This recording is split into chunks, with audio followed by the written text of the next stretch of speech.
কেন অভিযাত্রী অভিব্রত আর কৌশিক সুমাত্রার গভীরে প্রবেশের আগে বারবার সতর্কবাণী পেয়েও থামেনি? কি এমন রহস্যময় প্রাণী যার ভয়ে পুরো আদিবাসী গোষ্ঠী মুখ বন্ধ করে রেখেছে? জঙ্গলের মধ্যে সেই ব্রহ্মসূত্র রত্ন কি সত্যিই এক অলৌকিক শক্তির আধার, নাকি তা শুধুই মানুষের লোভ আর ক্ষমতার এক কাল্পনিক ছায়া? আর সবচেয়ে বড় প্রশ্ন, ফাদার স্টুয়ার্টের হারিয়ে যাওয়া, অগাস্টাসের অসমাপ্ত অভিযান, এগুলোর পেছনে কি শুধুই কাকতালীয় ঘটনা, নাকি সবকিছু জুড়ে আছে এক ভয়ঙ্কর ষড়যন্ত্র? এই সকল প্রশ্নের উত্তর পাবেন আজকের এই গল্পে। নমস্কার শ্রোতা বন্ধুরা, অন্ধকারের গল্পকথার সাম্রাজ্যে আপনাদের সকলকে স্বাগত। আমাদের আজকের নিবেদন লেখক সাগর ঘোষের কলমে অভিব্রত সিরিজের গল্প স্বর্ণদ্বীপের সুবর্ণ দেবতা।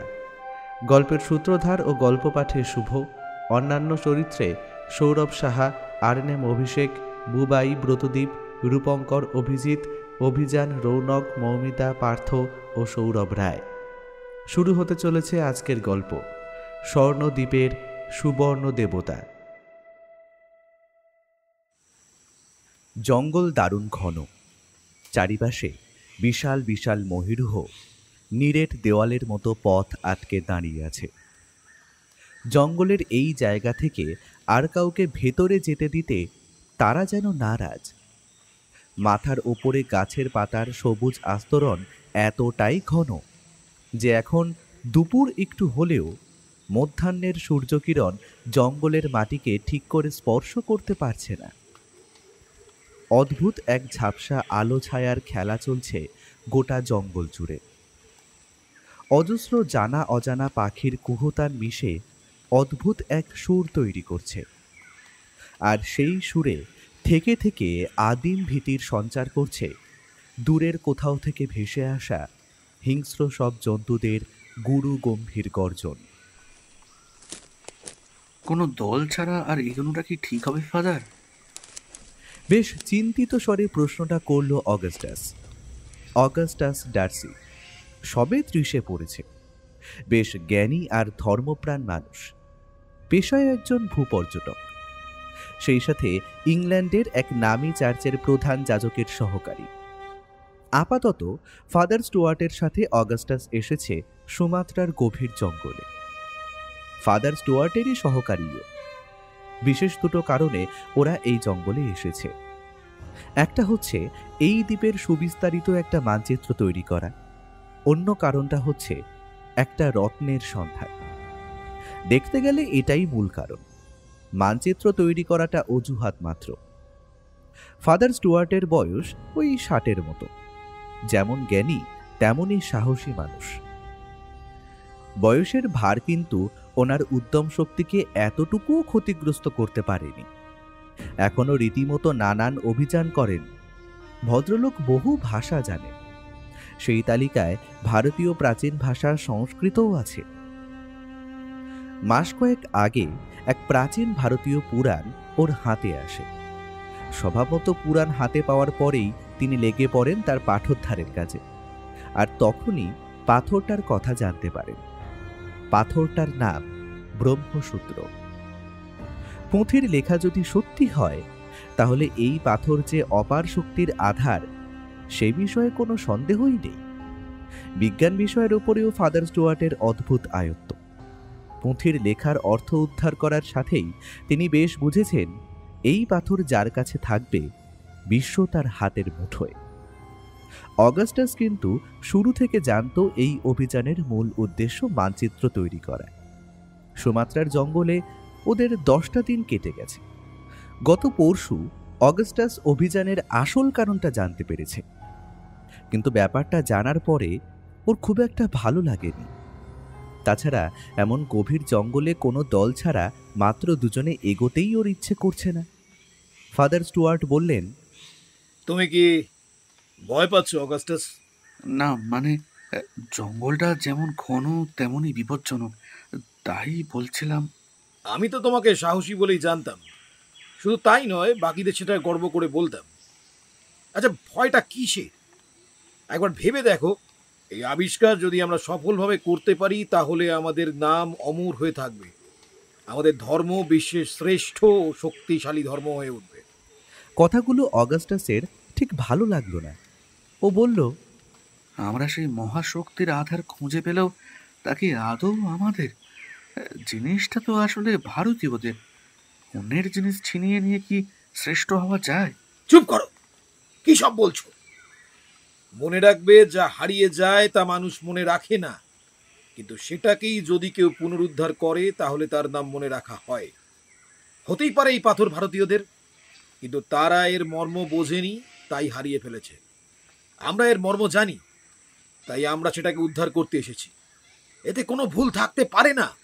অগাস্টাস কখনো ফাদারের মুখের ওপরে কথা বলেনি, তাই কথাগুলো তার অপছন্দের হলেও সে এই বিষয়ে আর কিছু বলল না।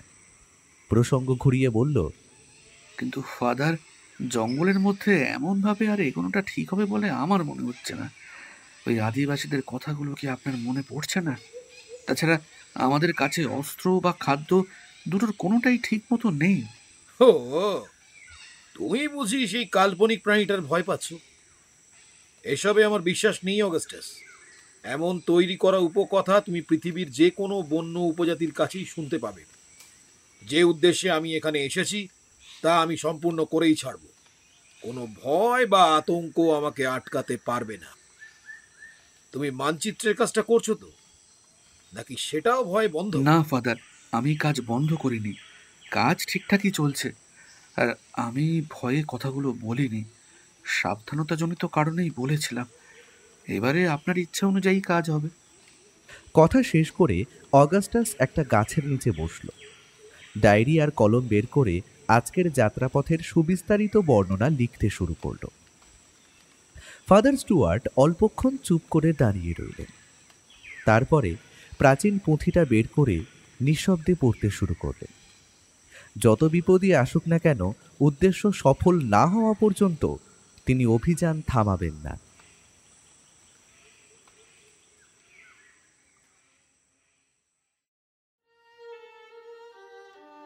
সাল 1946। দ্বিতীয় বিশ্বযুদ্ধ শেষ হলেও তার ধাক্কা এখনো গোটা বিশ্ব ঠিক করে সামলে উঠতে পারেনি। বাংলার অবস্থাও ভালো নয়। 50-এর মন্বন্তরের ভয়াবহ ধাক্কা আর স্বাধীনতা সংগ্রামের চরম পর্যায়ে দুই মিলে বাংলা অগ্নিগর্ভ হয়ে উঠেছে। শহরতলির বাতাসে সর্বদা ভেসে বেড়াচ্ছে মাংস পোড়ার তীব্র গন্ধ, আর কান পাতলে শোনা যাচ্ছে ব্রিটিশ বিরোধী স্বদেশী গর্জন। নানান পত্রপত্রিকা বেতার ভরে উঠছে রগরগে খবরে। তবে সবকিছুতেই একটা ব্যাপার স্পষ্ট, ব্রিটিশদের দিন সমাপ্তির পথে। দৈনিক বসুমতীর পাতায় তেমনি একটা রগরগে গা জ্বালানো খবর পড়ে একটা দীর্ঘশ্বাস ছাড়ল অভিব্রত। অভিব্রতকে আপনাদের নিশ্চয়ই মনে আছে। অভিব্রত মজুমদার কয়েক বছর আগে জাম্বিয়ার জঙ্গলাকীর্ণ কোনো এক নির্জন প্রান্তরে আফ্রিকার উপকথার জীব কঙ্গামাটোর খোঁজে অভিযান করেছিল। শুধু তাই নয়, সফলতাও সাথে করে নিয়ে ফিরেছিল দেশে। তারপর থেকে ওর পরিচয় দেশে বিদেশে নানান মাধ্যমে ছড়িয়ে পড়েছে। দেশের এমন করুণ অবস্থার কথা মাথায় আসলেই অভিব্রত কেমন যেন একটা হয়ে যায়। একদিকে ওর শরীর যেমন ব্রিটিশ বিরোধী তীব্র রাগে পুড়তে শুরু করে, তেমনি অন্যদিকে ভাই বোনদের মৃত্যু সংবাদ দুঃখের সমুদ্রে ডুবিয়ে দেয় ওর মনখানায়। এই দেশের প্রতিটা তরুণ তরুণী যে ওর ভাই বোন।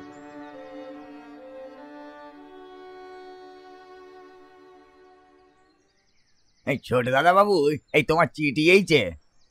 দূর আকাশের দিকে তাকিয়ে এমনই নানান কথা ভাবছিল অভিব্রত। ওর হুঁশ ফিরল পঞ্চুদার ডাকে। পঞ্চুদার বয়স 60-এর কাছাকাছি। প্রায় 35 বছর সে এই বাড়িতে কাজ করছে। বলতে গেলে অভিব্রত এই পঞ্চুদার কোলে পিঠে খেলেই বড় হয়েছে। দরজার দিকে তাকিয়ে অভিব্রত দেখল পঞ্চুদা সেখানে দাঁড়িয়ে আছে, হাতে একটা সাদা খাম। অভিব্রত বলল, এখন আবার কে চিঠি পাঠালো? কই দাও দেখি। পঞ্চুদা অভিব্রতর হাতে খামটা দিয়ে চলে গেল। সে যাওয়ার আগে অভিব্রত বলল, মাথাটা বড্ড ধরেছে। পঞ্চুদা, আমাকে একটু চা দিয়ে যাও তো। হ্যাঁ, চিঠিটা তার নামেই এসেছে। খাম খুলে অভিব্রত চিঠিটা বের করল। চিঠির প্রেরক ডক্টর কৌশিক সেনগুপ্ত, একজন প্রখ্যাত ভারতীয় পুরাণবিদ এবং গবেষক। ভদ্রলোকের সাথে অভিব্রতর আলাপ হয় বছর দুয়েক আগে। বেশ জ্ঞানী আর ভদ্র মানুষ। শুধু ভারতীয় পুরাণ নয়, বিশ্বের অন্যান্য পুরাণ আর ইতিহাসেও তার দারুণ দখল। মানুষটা মিশুকেও বটে। প্রথম আলাপেই সেটা অভিব্রত বুঝতে পেরেছিল। চিঠিটা খুব একটা বড় নয়, কিন্তু তার মর্মার্থ অভিব্রতর মতো এক অ্যাডভেঞ্চার প্রেমী যুবককে উত্তেজিত করে তোলার জন্য যথেষ্ট। চিঠিতে ডক্টর সেনগুপ্ত লিখেছেন, হঠাৎই তার হাতে একটা প্রাচীন ভারতীয় পুঁথি এসেছে, সেই সাথে 1810 সালের একটা ডায়েরি।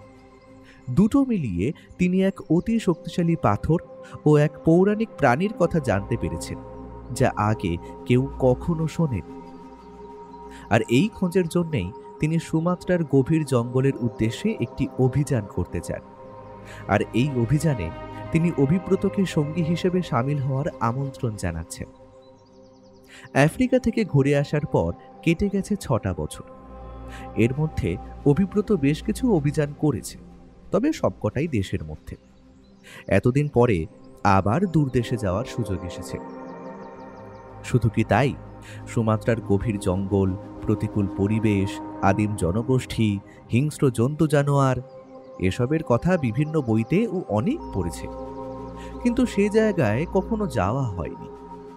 লোভটা ও আর সামলাতে পারল না। খাতা কলম নিয়ে একটা চিঠি লিখতে বসে পড়ল। ডক্টর সেনগুপ্তকে চিঠি পাঠানোর পর কেটে গেছে একটা সপ্তাহ। এই এক সপ্তাহে অভিব্রত সুমাত্রার জঙ্গল, পশু পাখি সংক্রান্ত আরও বেশ কিছু বই পড়ে ফেলেছে। শুধু তাই নয়, ভারতীয় পুরাণের সুমাত্রা সংক্রান্ত কিছু তথ্যও জোগাড় করে ফেলেছে। আসলে কোনো অভিযানে যাওয়ার আগে সেই জায়গা সম্পর্কিত নানান তথ্য জোগাড় করা ওর একটা নেশা। নতুন নতুন নানান ব্যাপারে জানতে বেশ মজাও লাগে। ইতিমধ্যে ডক্টর সেনগুপ্তের আর একটা চিঠি অভিব্রতর কাছে চলে এসেছে। তাতে জানিয়েছেন খুব তাড়াতাড়ি তিনি কলকাতায় আসছেন। এখানে এসে অভিযান সংক্রান্ত বাকি কথা তিনি বলবেন। এখন বেলা 11:30। অভিব্রত ওর ঘরে বসে সুমাত্রার উপরে লেখা একটা ব্রিটিশ অভিযাত্রীর বই পড়ছে। হঠাৎ পঞ্চুদা এসে জানালেন, ছোট দাদা বাবু, দুজন বাবু এসেছেন তোমার সাথে দেখা করতে। একজন সাহেব আর একজন বাঙালি বাবু। অভিব্রত বই থেকে মুখ না তুলেই জিজ্ঞেস করল, কি নাম তাদের? আগে বাঙালি বাবুর নাম বললেন, ওই কৌশিক সেনগুপ্ত। এবারে অভিব্রত বই থেকে মুখ তুলল। পঞ্চুদাকে বলল, না, যাও ওনাদের এখানেই নিয়ে এসো। পঞ্চুদা চলে গেল। দুজন ব্যক্তিকে সাথে করে নিয়ে ফিরে এলো অল্পক্ষণ পরেই। ডক্টর সেনগুপ্তের বয়স মধ্য 40-এর মতো, সুদর্শন ব্যক্তি। অভিব্রত উঠে দাঁড়িয়ে হাসি মুখে বলল, আসুন ডক্টর। ডক্টর সেনগুপ্ত হাসি মুখে এগিয়ে গিয়ে অভিব্রতকে জড়িয়ে ধরলেন। তারপরে মিথ্যে অভিমান দেখিয়ে বললেন, আবার তুমি সেই একই ভুল করছো ভায়া। তোমাকে তো সেদিনই বলেছিলাম ওইসব ডক্টর বা স্যার বা আগে আপনি এসব করার কোনো দরকারই নেই। ওসব শুনতে আমার মোটেই ভালো লাগে না। একেবারে পাতি বাংলায় দাদা বলবে কেমন? ওহ, কি শান্তি বলো তো এই কথাটাতে। ডক্টর সেনগুপ্তর সাথে প্রথম আলাপের মুহূর্তটা অভিব্রতর মনে পড়ে গেল। উনি এই কথাটাই বলেছিলেন। অভিব্রত হেসে বলল, আচ্ছা ঠিক আছে, আমার ভুল, এখন বসো। তারপর পঞ্চুদাকে বলল, এনাদের জন্য একটু খাবারের ব্যবস্থা করো পঞ্চুদা। পঞ্চুদা চলে গেল। বিদেশি ব্যক্তিকে অভিব্রত চেনে না। সেও সুপুরুষ, বয়সে বড়জোর 30 কি তার একটু বেশি হবে। মাথা ভর্তি কোঁকড়া বাদামি চুল, গালে দাড়ি গোঁফের লেশমাত্র নেই। দুই চোখের মণি সমুদ্রের জলের মতো নীল, দৃষ্টিতে উত্তেজনা স্পষ্ট। অভিব্রত বলল, কৌশিকদা, এনাকে তো ঠিক চিনলাম না। ডক্টর সেনগুপ্ত পরিচয় করিয়ে দিলেন। ও হ্যাঁ, তোমাদের পরিচয়টা করিয়ে দিই। এর নাম হলো জোনাস ডার্সি, ম্যানচেস্টারের বিখ্যাত ব্যবসায়ী পরিবারের ছেলে। একেবারে তোমার মতোই। পরিবার ব্যবসায়ী হলেও ও টান অ্যাডভেঞ্চারের দিকেই। পুঁথি আর ডায়েরিটা তো ওর কাছ থেকেই পেয়েছি। আর জোনাস, এ হচ্ছে অভিব্রত। এর কথাই তোমাকে বলেছিলাম। ওর আফ্রিকার অ্যাডভেঞ্চারের কথাটা তো তুমি জানো নিশ্চয়ই। জোনাসের দুই চোখ এবারে প্রসন্নতায় জল জল করে উঠল। হ্যান্ডশেক করার জন্য অভিব্রত হাসি মুখে হাত বাড়িয়ে দিয়ে বলল, হ্যালো মিস্টার ডার্সি। জোনাস কিন্তু হাত বাড়াল না। সে দুহাত জড়ো করে স্পষ্ট হিন্দিতে বলল, নমস্তে। অভিব্রত তো হাঁ। ওর মনের ভাবটা বুঝেই ডক্টর সেনগুপ্ত হেসে বললেন, কি চমকে গেল তো?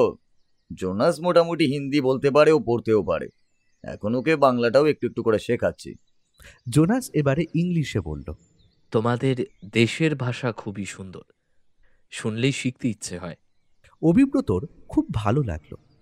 ব্রিটিশদের নির্দয় ভয়াবহ রূপটা সম্পর্কে ও সম্পূর্ণ অবগত হলেও সকল ব্রিটিশ যে খারাপ হয় না সেটাও জানে। এখনো পর্যন্ত এমন অনেক বিদেশির সাথেই ওর আলাপ হয়েছে যারা সত্যিকারের ভালো মানুষ। জোনাস ডার্সিকেও ওর তেমনই লাগলো। অল্পক্ষণের মধ্যেই আলাপ জমে উঠল। পঞ্চুদা প্লেট ভর্তি করে লুচি আর আলুর দম দিয়ে গেল। গন্ধ শুকেই ডক্টর সেনগুপ্ত বললেন, আহ, গন্ধেই যেন অর্ধেক পেট ভরে গেল। এরপরে খাওয়া শেষ হলে ওদের কথা শুরু হলো। অভিব্রত বলল, এবারে ব্যাপারটা একটু খুলে বলো তো কৌশিকদা। হ্যাঁ বলছি, শোনো। ডক্টর সেনগুপ্ত শুরু করলেন, তবে তার আগে পুঁথিটা সম্পর্কে কিছু বলে রাখা দরকার। পুঁথিটার নাম হলো অমৃত স্রোত প্রজ্ঞামালা। আমার আন্দাজ পুঁথিটার বয়স কম করেও 8 থেকে 9,000 বছর বা তারও বেশি হতে পারে। কি বলছো কৌশিকদা? 8,000 বছর? হ্যাঁ, তার থেকেও বেশি হতে পারে। এতে এতটা অবাক হওয়ার মতো কিছুই নেই। আমাদের ভারতীয় সভ্যতার বয়স তো নেহাত কম নয়, আর অদ্ভুতভাবে সমকালীন অন্যান্য সভ্যতার থেকে আমাদের সভ্যতা সব দিক থেকেই অনেকটা উন্নত ছিল। এইসব পুরাণ, প্রাচীন মন্দির সবই তার সাক্ষ্য বহন করছে। যাই হোক, এই অমৃত স্রোত প্রজ্ঞামালা পুরাণের লেখকের নাম ঋষি অমর প্রজ্ঞা। এই চরিত্রটাও পুঁথির মধ্যেই রহস্যময়। এর জন্মবৃত্তান্ত পুঁথিটায় লেখা আছে, কিন্তু অন্য কোনো পুরাণে কিন্তু আমি এই ঋষির কোনো উল্লেখই পাইনি। পুঁথি অনুযায়ী ঋষি অমর প্রজ্ঞাকে জ্ঞানের চিরন্তন প্রতীক বলা হয়েছে। ভারতীয় পৌরাণিক কাহিনীর অন্যতম রহস্যময় চরিত্র। তার জন্ম, সৃষ্টি এবং শক্তি সবকিছুই অসীম জ্ঞানের ধারক ও বাহক হিসাবে বর্ণিত আছে। পুঁথি অনুযায়ী ঋষি অমর প্রজ্ঞার জন্মের ক্ষণ সৃষ্টির আদিমতম অবস্থায়। তখন দেবতা ও অসুরদের যুদ্ধ চরমতম পর্যায়ে পৌঁছেছিল। পরিস্থিতি দেবতাদের হাতের একেবারে বাইরে চলে যাচ্ছিল। ন্যায়ের ওপর অন্যায় তথা দেবতাদের ওপরে অসুরদের জয় নিশ্চিত হয়ে উঠছিল। এমন টালমাটাল পরিস্থিতিতে দেবতারা বুঝতে পারেন এই যুদ্ধে অসুরদের দমনের একমাত্র অস্ত্র নির্ভেজাল সত্য ও জ্ঞানের আলো। ন্যায়ের পথের নতুন দিশারির প্রয়োজন ধীরে ধীরে অত্যাবশ্যকীয় হয়ে উঠছিল। জানোই তো, আমাদের দেবতারা বেশিরভাগ সময়ই ফ্যাসাদে আটকে যান, তারপরে ছোটেন ত্রিদেবের কারুর কাছে। কিন্তু সেই সময় পরিস্থিতি এতটাই খারাপ হয়ে গিয়েছিল যে আমাদের ত্রিদেবও বুঝেছিলেন তাঁদের একত্রে কিছু একটা করতে হবে। ব্রহ্মা, বিষ্ণু ও মহেশ্বর সিদ্ধান্ত নিলেন নিজেদের সকল জ্ঞান একত্রিত করে তার একটা সত্তা সৃষ্টি করবেন।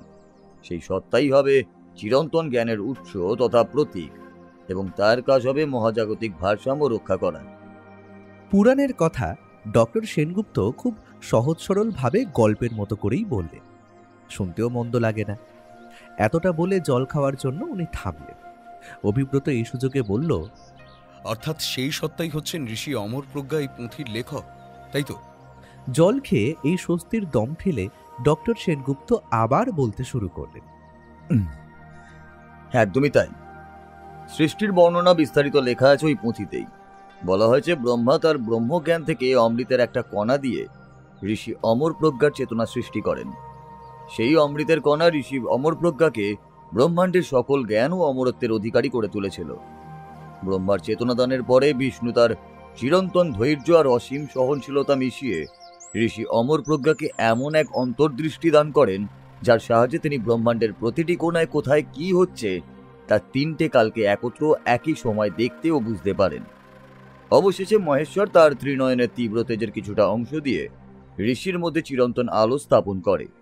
সেই আলো তাকে সর্বদা ন্যায়, অন্যায়, সত্য, মিথ্যার মধ্যে পার্থক্য করতেই সাহায্য করে। জন্মের পরই ঋষি অমর প্রজ্ঞা তার কাজ শুরু করে দেন। তার প্রথম কাজ ছিল দেবতা ও অসুরদের যুদ্ধের অবসান করা। তিনি দুই পক্ষকেই অমৃত সম জ্ঞান দান করলেন। একদিকে তিনি অসুরদের বোঝালেন অসীম ক্ষমতা, লোভ ও অহংকার যদি আয়ত্তের বাইরে চলে যায় তাহলে তা সমগ্র সৃষ্টিকেই ধ্বংস করতে পারে। সৃষ্টির মধ্যে তারাও আছে। এর অর্থ সৃষ্টি শেষ হলে তারাও চিরতরে শেষ হয়ে যাবে। অন্যদিকে স্মরণ করিয়ে দিলেন ক্ষমতার গুরুত্ব কতটা। অবশেষে দুই পক্ষই তাদের ভুল বুঝতে পেরে যুদ্ধ থামালো। সৃষ্টির ভারসাম্য আবার ঠিক হলো। এরপরে কেটে গেল অনেকগুলো বছর। পৃথিবীতে প্রাণের সঞ্চার হলো। সৃষ্টি ধীরে ধীরে গাছপালা, ফুল ফল, জন্তু জানোয়ার, মানুষজনে ভরে উঠল। এমন পরিস্থিতিতে ব্রহ্মা ঋষি অমর প্রজ্ঞাকে এমন এক রত্ন তৈরির আদেশ দিলেন যে পাথর সত্য এবং ন্যায়ের শক্তিতে পরিপূর্ণ থাকবে। শুধু তাই নয়, এই পাথরের জোরেই পৃথিবীর ভারসাম্য সর্বদা বজায় থাকবে। তা আদেশ পাওয়া মাত্রই ঋষি অমর প্রজ্ঞা নিজের সকল জ্ঞান ও তপবল দিয়ে এক রত্ন নির্মাণ করলেন। কিন্তু এমন একটা শক্তির আধার তো তৈরি করলেই হয় না। এদিকে ততদিনে মানুষের মনে লোভ আর অহংকার আবার মাথাচাড়া দিয়ে উঠছে।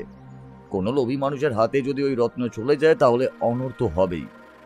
ঋষি অমর প্রজ্ঞা ব্যাপারটা জানতেন, কিন্তু এটাও জানতেন এমন সময় ন্যায় আর অন্যায়ের লড়াইয়ে অন্যায়ের পাল্লা অনেকটা ভারী হয়ে যাবে। সেই সময় অন্যায়ের দমন করতে ভগবান বিষ্ণুর কোনো এক অবতারের এই পাথরের ক্ষমতার দরকার পড়বে। এখানে তিনি পড়লেন সমস্যায়। ব্রহ্মসূত্র পাথর সকলের সামনে রাখাও যাবে না, আবার চিরতরে গোপন করাও যাবে না। অনেক ভেবে তিনি একটা উপায় বের করলেন। ঠিক করলেন এই রত্নের অপার ক্ষমতা আর সেই ক্ষমতাকে কাজে লাগানোর পদ্ধতি সংক্রান্ত একটা পুঁথি রচনা করবেন, আর পাথরটা এই পৃথিবীর মধ্যেই কোথাও লুকিয়ে ফেলবেন। ঋষি অমর প্রজ্ঞা তাই করলেন। অমৃত স্রোত প্রজ্ঞামালা নামের পুঁথি রচনা করলেন। তারপরে সেটা তার কোনো এক শিষ্যকে রক্ষার দায়িত্ব দিলেন। অন্যদিকে মহাশক্তির আধার ব্রহ্মসূত্র পাথর লোকালেন ত্রিকাল পর্বতে। পুঁথি অনুযায়ী ত্রিকাল পর্বতের শিখরেই ছিল ওনার আশ্রম। ডক্টর সেনগুপ্ত আবার থামলেন, কারণ পঞ্চুদা চা নিয়ে এসেছে। ভারতীয় পুরাণের প্রতি অভিব্রতর আগ্রহও কিছু কম নয়। ও বিষয়ে অনেক পড়াশোনাও করেছে সে। কিন্তু অমৃতস্রোত প্রজ্ঞামালা বা ঋষি অমর প্রজ্ঞার নাম কোনো পুরাণে পড়েছে বলে তো মনে করতে পারল না। ব্রহ্মসূত্র এমন কোনো রত্নের নামও কি শুনেছে কখনো?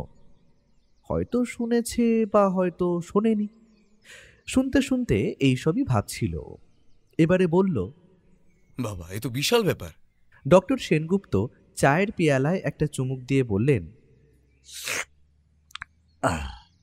আরে দাঁড়াও, এখনো শেষ হয়নি। ওই পুঁথি থেকে আরেকটা ইন্টারেস্টিং ব্যাপারও জানতে পেরেছি। আরও আছে? তাহলে আর বলছি কি, শোনো। ব্রহ্মসূত্র লোকানোর পরেও ঋষি অমর প্রজ্ঞার মনে স্বস্তি আসছিল না। তার কোনো শিষ্যকে সেটা রক্ষার দায়িত্বও দেওয়া যায় না। যতই হোক মানব মন বলে কথা, সাধুর অন্তরেও তো লোভের জাগরণ ঘটতে পারে।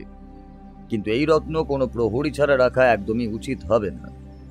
অনেক ভেবে এই সমস্যার একটা উপায় তিনি বের করে ফেললেন। আর এখানেই পুঁথি বলছে নতুন একটা গল্প। ঋষি অমর প্রজ্ঞা পাথরটা রক্ষার জন্য এক প্রহরী তৈরি করলেন। তবে সেই প্রহরী কোনো মানুষ ছিল না, সেটা ছিল এক অতিকায় ভয়ঙ্কর প্রাণী। গরুরের মতো বিশালতা আর তীব্র গতি, সিংহের মতো অসীম ক্ষমতা ও সাহস, মানবিক প্রজ্ঞা আর সূর্যের ন্যায় তেজ, এই বৈশিষ্ট্যগুলো মিলিয়ে তৈরি করলেন একটা প্রাণী।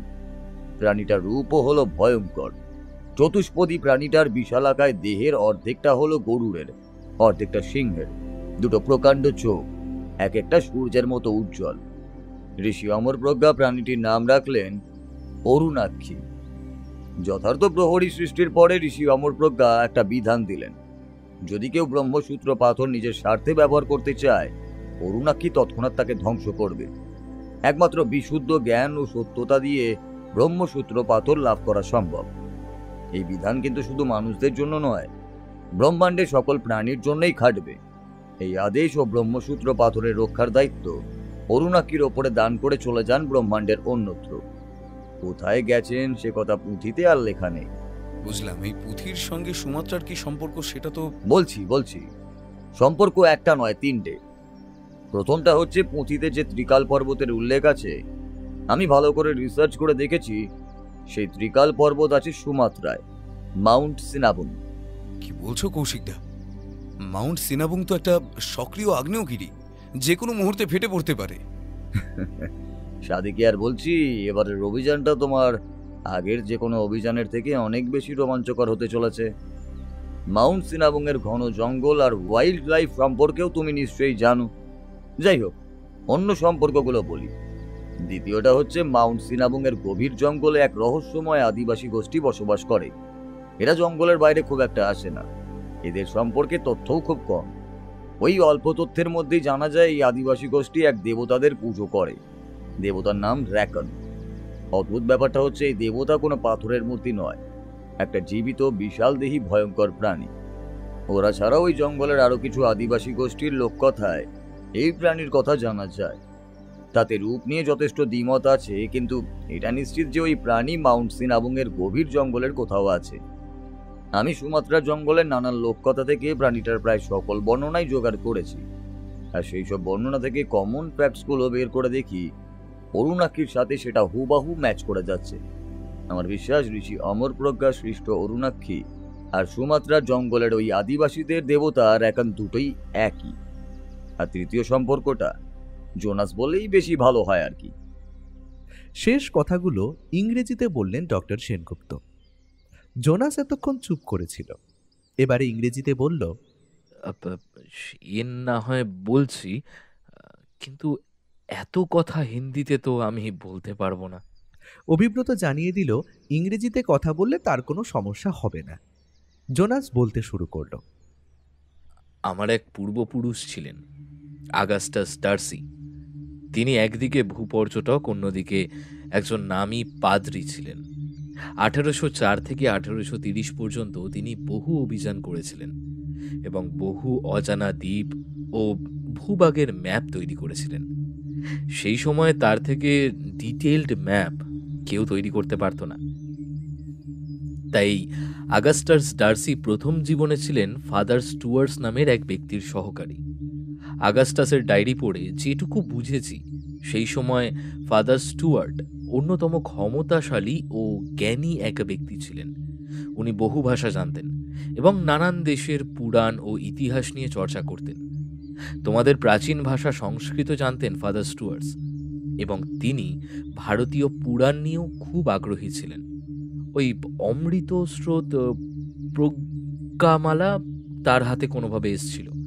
তিনিও নানান পড়াশোনা করে বের করেছিলেন ব্রহ্মসূত্র। পাথর সুমাত্রার জঙ্গলেই আছে। ফাদার স্টুয়ার্টস আর আগাস্টাস সুমাত্রার জঙ্গলে গিয়েছিলেন, কিন্তু পাথরটার খোঁজ তারা পাননি। ডায়েরিতে আগাস্টাস লিখেছেন, এক রাতে জঙ্গলের মধ্যে হঠাৎ করেই একদল মানুষ তাদের ওপরে আক্রমণ করে। আগাস্টাস যাই হোক করে পালাতে পারলেও ফাদার স্টুয়ার্টসকে তিনি বাঁচাতে পারেননি। সেই রাতে পুঁথিটা নিয়ে তিনি যে হোক করে প্রাণ নিয়ে জঙ্গল থেকে বেরিয়েছিলেন। তারপর আর কখনো ওই জঙ্গলে ফিরে যাননি। জোনাস শেষ করলে অভিব্রত বলল, বুঝলাম। তারপর ডক্টর সেনগুপ্তর দিকে তাকিয়ে বলল, সবই ঠিক আছে, কিন্তু আমার মাথায় একটা প্রশ্ন বারবার ধাক্কা দিচ্ছে, বুঝলে? কি প্রশ্ন শুনি? দেখো, ভারতীয় পুরাণের প্রতি আমার আগ্রহ কিছু কম নয়, কিন্তু আমার সেসব গল্পের মতোই লাগে। আর কোনো বাস্তবতা আছে কি এর? মানে আমি বলতে চাইছি, স্রেফ একটা পুরাণের উপরে ভিত্তি করে এত দূরে একটা অভিযান করাটা কি ঠিক হবে? হ্যাঁ, তুমি যেটা বলতে চাইছো আমি বুঝতে পারছি।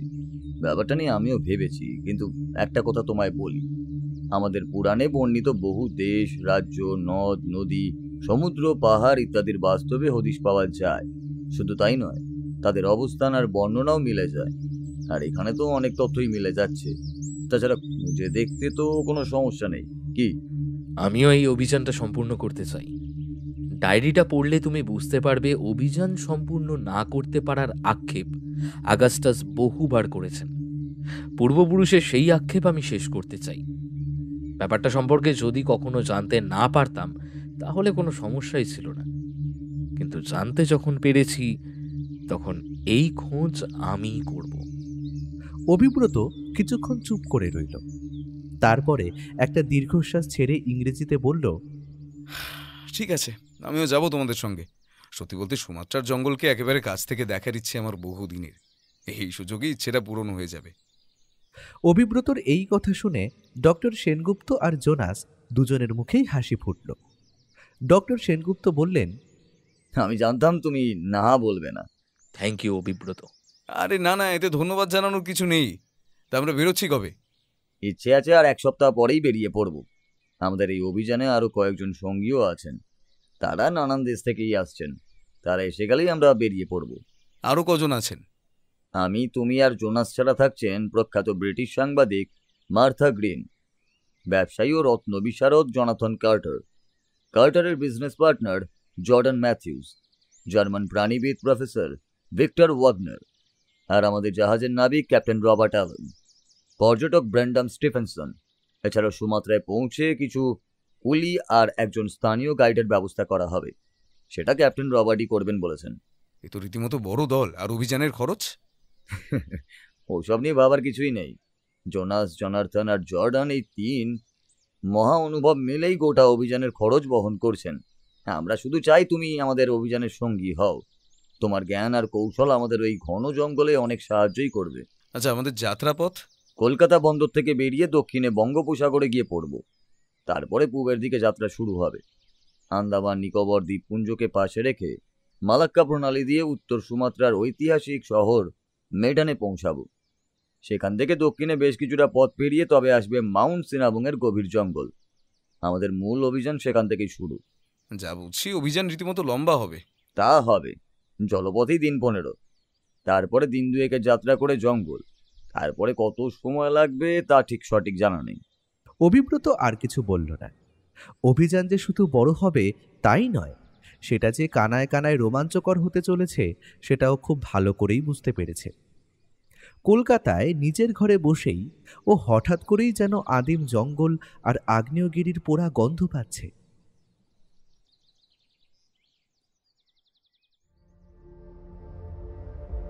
পরিকল্পনা মাফিক ঠিক দিনেই অভিযান শুরু হয়েছে।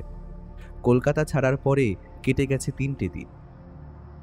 সি কিং জাহাজ এখন বঙ্গোপসাগরের বুক চিরে এগিয়ে যাচ্ছে পূর্ব দিকে।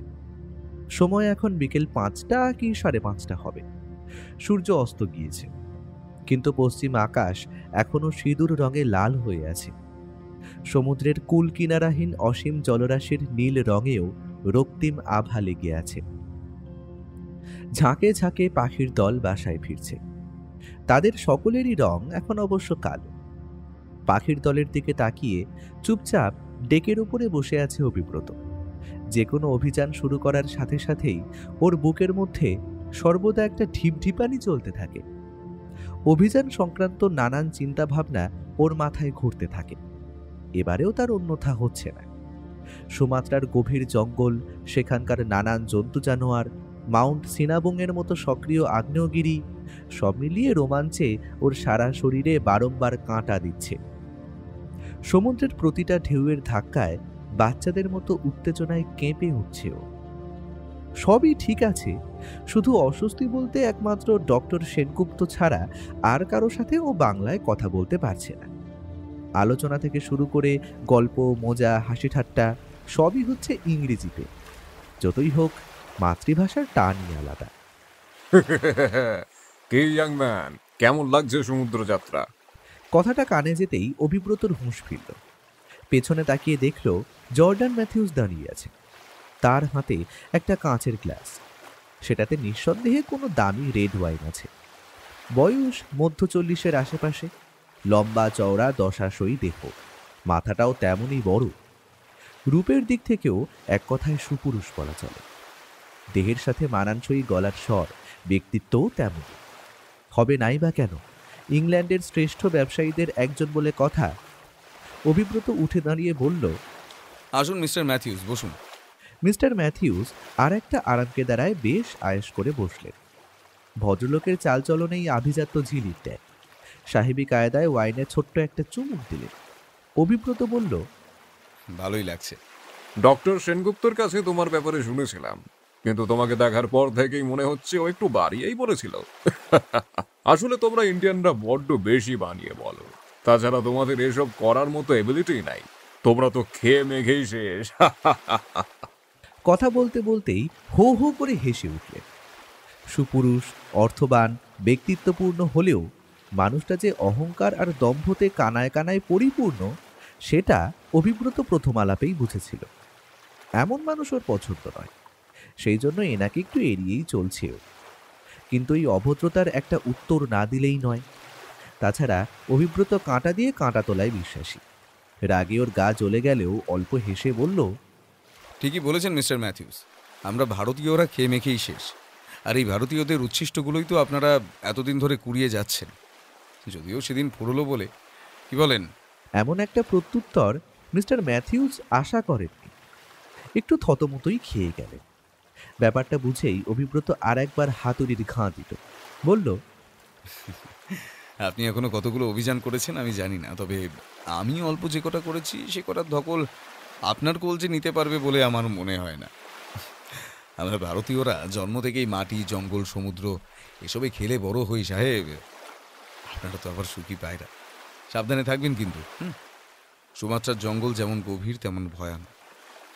আর জানেন তো, জঙ্গলে নিজের খেয়াল নিজেকেই রাখতে হয়। জঙ্গলের কাছে কৃষ্ণাঙ্গ, শ্বেতাঙ্গ, সভ্য, অসভ্য সবই সমান। মিস্টার ম্যাথিউসের ফর্সা মুখ এবারে রাগে টকটকে লাল হয়ে উঠল। উনি উঠে দাঁড়িয়ে কাঁচের গ্লাসটা সবেগে ডেকের উপরে আছড়ে মারলেন। তারপরে রীতিমতো গর্জে, ইউ ব্লাডি ইন্ডিয়ান, তোর এত বড় সাহস! বলে একটা ঘুষি চালালেন অভিব্রতকে লক্ষ্য করে।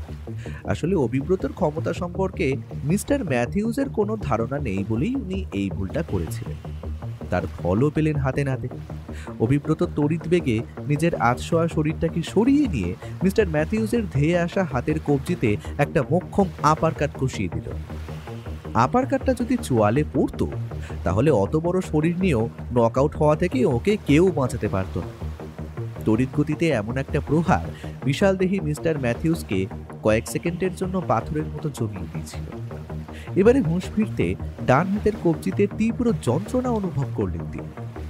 কিন্তু ওনার ক্রুদ্ধ হিংস্র সাপদের মতো দৃষ্টি অভিব্রতর উপর স্থির। ভয় জিনিসটা অভিব্রতর আজীবনই কম। ওর ঠোঁটের কোণে এখন বাঁকা ব্যঙ্গের হাসি।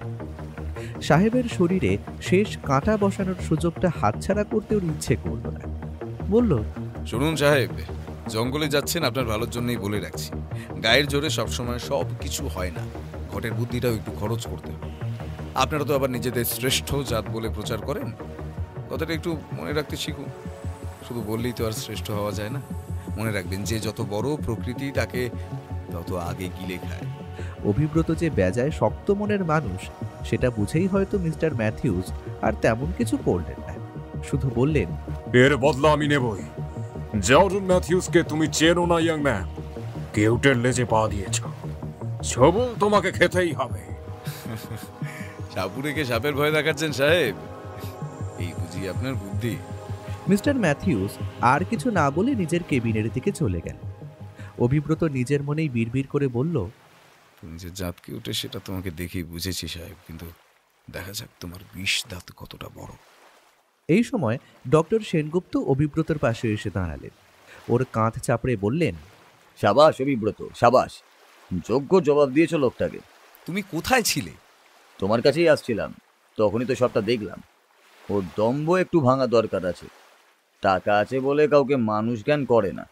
তোমাকেও নরম মাটি ভেবে আঁকড়াতে গিয়েছিলেন, কিন্তু দেখলে নেমাটি একেবারে রূপান্তরিত শিলায় পরিণত হয়েছে, কি বলো? ওরা দুজনেই হেসে উঠল।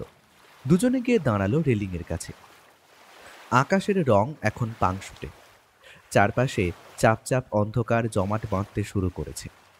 সমুদ্র সকল রং ঝেড়ে ফেলে বিশাল কালো দানব হতে শুরু করেছে। ডক্টর সেনগুপ্ত বললেন, কিন্তু আমার সত্যি খুব খারাপ লাগছে। যতই হোক তুমি আমার কথাতেই তো এখানে এসেছো। তুমি এখনো ব্যাপারটা নিয়ে ভাবছো? ওসব বাদ দাও, আমাদের অভিযানের কথা বলো। সত্যি বলতে আমি আর ধৈর্য রাখতে পারছি না তো। বুঝতে পারছি, আমার আর জোনাসের অবস্থাও ঠিক তোমার মতোই।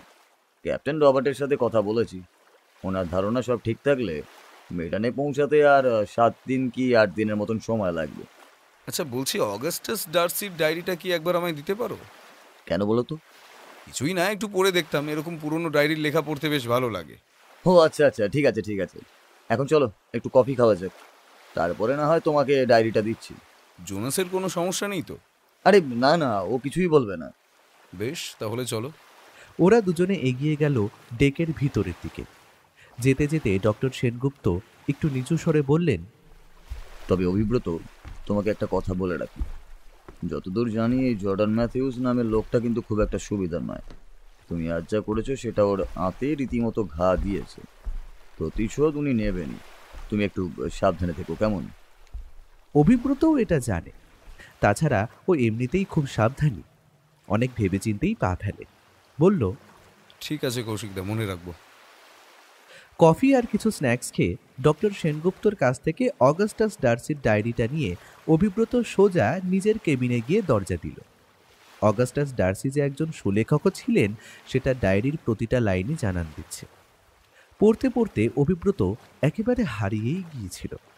সময়ের কোনো হিসেব ছিল না। হঠাৎ দূর থেকে চিৎকার চেঁচামেচির শব্দটা কানে আসতে ওর হুঁশ ফিরল। একটু কান করে শুনতেই অনেকগুলো গলার মধ্যে দুটো গলা স্পষ্ট বুঝতে পারল। একটা ধাতু বিশারদ জনাথন কার্টারের, আর অপরটা জর্ডান ম্যাথিউসের। ডায়েরিটা বন্ধ করে বিছানার উপরে রেখে অভিব্রত কেবিন থেকে বেরিয়ে এল। বাইরে আসতেই ও বুঝতে পারল ঝামেলাটা হচ্ছে খাওয়ার জায়গায়। খাওয়ার ঘরে এসে অভিব্রত দেখল অবস্থা বেশ গুরুতর। মিস্টার ম্যাথিউস মদ খেয়ে একেবারে মাতাল হয়ে গেছে, ঠিক করে দাঁড়াতেও পারছেন না, কিন্তু গালাগালি থামাচ্ছেন না। তাকে ধরে শান্ত করানোর চেষ্টা করছেন জনাথন কার্টার। অন্যদিকে জার্মান প্রাণীবিদ প্রফেসর ভিক্টর ওয়াগনার ক্রুদ্ধ ভাব নিয়ে মিস্টার ম্যাথিউসের দিকে তাকিয়ে দাঁড়িয়ে আছেন। তার একপাশে দাঁড়িয়ে আছেন প্রবীণ ক্যাপ্টেন রবার্ট, আর অন্যদিকে ডক্টর সেনগুপ্ত ও জোনাস। ম্যাথিউস গর্জে উঠলেন, জানোয়ার জার্মান, শুয়োরের বাচ্চা, তোকে টুকরো টুকরো করে কেটে সমুদ্রের মাছদের খাওয়াবো। জনাথন, আমাকে ছেড়ে দাও। বেজন্মার বাচ্চাটাকে দেখিয়ে দিই আসল বসকে। মধ্য 40-এর মিস্টার কার্টারও ধনী এবং জ্ঞানী মানুষ। ইংল্যান্ডের শ্রেষ্ঠ ব্যবসায়ীদের তালিকায় তাঁর নামও আছে, কিন্তু ইনি জর্ডানের মতো নয়। বেশ ভদ্র আর মিশুকে মানুষ, সকলকে সম্মান দিয়ে কথা বলেন। এনার দেহ নেহাত ছোট নয়। বন্ধুকে আরো চেপে ধরে বললেন, শান্ত হও জর্ডান, কেন পাগলামো করছো? ভুলে যেও না, আমরা সবাই একসাথে একটা টিম। ফেলে দাও তোমার ওই টিম। আমি টাকা দিয়ে এরকম 50টা না 100টা টিম তোমাকে তৈরি করে দেব। কি ভেবেছে এরা? ওই ইন্ডিয়ান ছোকরা আমাকে যা ইচ্ছে বলে গেল, তারপরে আবার এই জার্মানটাও বড় বড় কথা বলছে। আমি এসব মেনে নেব না। জর্ডন ম্যাথিউসকে ওরা চেনে না। আমি চাইলে জার্মান আর ইন্ডিয়া দুটোই নিউক্লিয়ার বম দিয়ে উড়িয়ে দিতে পারি। I will kill them. শান্ত হও ম্যাথিউস, শান্ত হও। সব কথা পরে হবে, এখন কেবিনে চলো। আমি কোথাও যাব না। আমাকে আমাকে ছেড়ে দাও। না, তুমি সোজা কেবিনে যাবে, চলো। মিস্টার ম্যাথিউস নিজেকে মিস্টার কার্টারের বাঁধন থেকে ছাড়িয়ে নিতে চাইলেন, কিন্তু পারলেন না। মিস্টার কার্টার তার বন্ধুকে এক প্রকার টানতে টানতে সেখান থেকে নিয়ে চলে গেল। প্রফেসর ওয়াগনার একটা ক্রোধী দীর্ঘশ্বাস ছেড়ে মাথায় হাত দিয়ে একটা চেয়ারে বসে পড়লেন। অভিব্রত ডক্টর সেনগুপ্তর কাছে গিয়ে দাঁড়ালো। চাপা স্বরে জিজ্ঞেস করল, কি ব্যাপার কৌশিকদা? আর বলো না, মিস্টার ম্যাথিউস মাতাল হয়ে হঠাৎ করেই প্রফেসর ওয়াগনারকে যা ইচ্ছে তাই বলতে লাগলেন। প্রফেসর ওয়াগনার নাকি আসলে জার্মান গুপ্তচর, এখানে এসেছেন সবাইকে মারতে। আরও নানান উল্টোপাল্টা কথা বলতে লাগলেন। প্রফেসরের জায়গায় যদি অন্য কেউ থাকতো তাহলে এতক্ষণে হাতাহাতি লেগে যেত। অভিব্রত একবার তাকালো প্রফেসর ওয়াগনারের দিকে। ভদ্রলোকের বয়স 50-এর মতো, উচ্চতা খুব বেশি নয়, তবে কাঁধ বেশ চওড়া।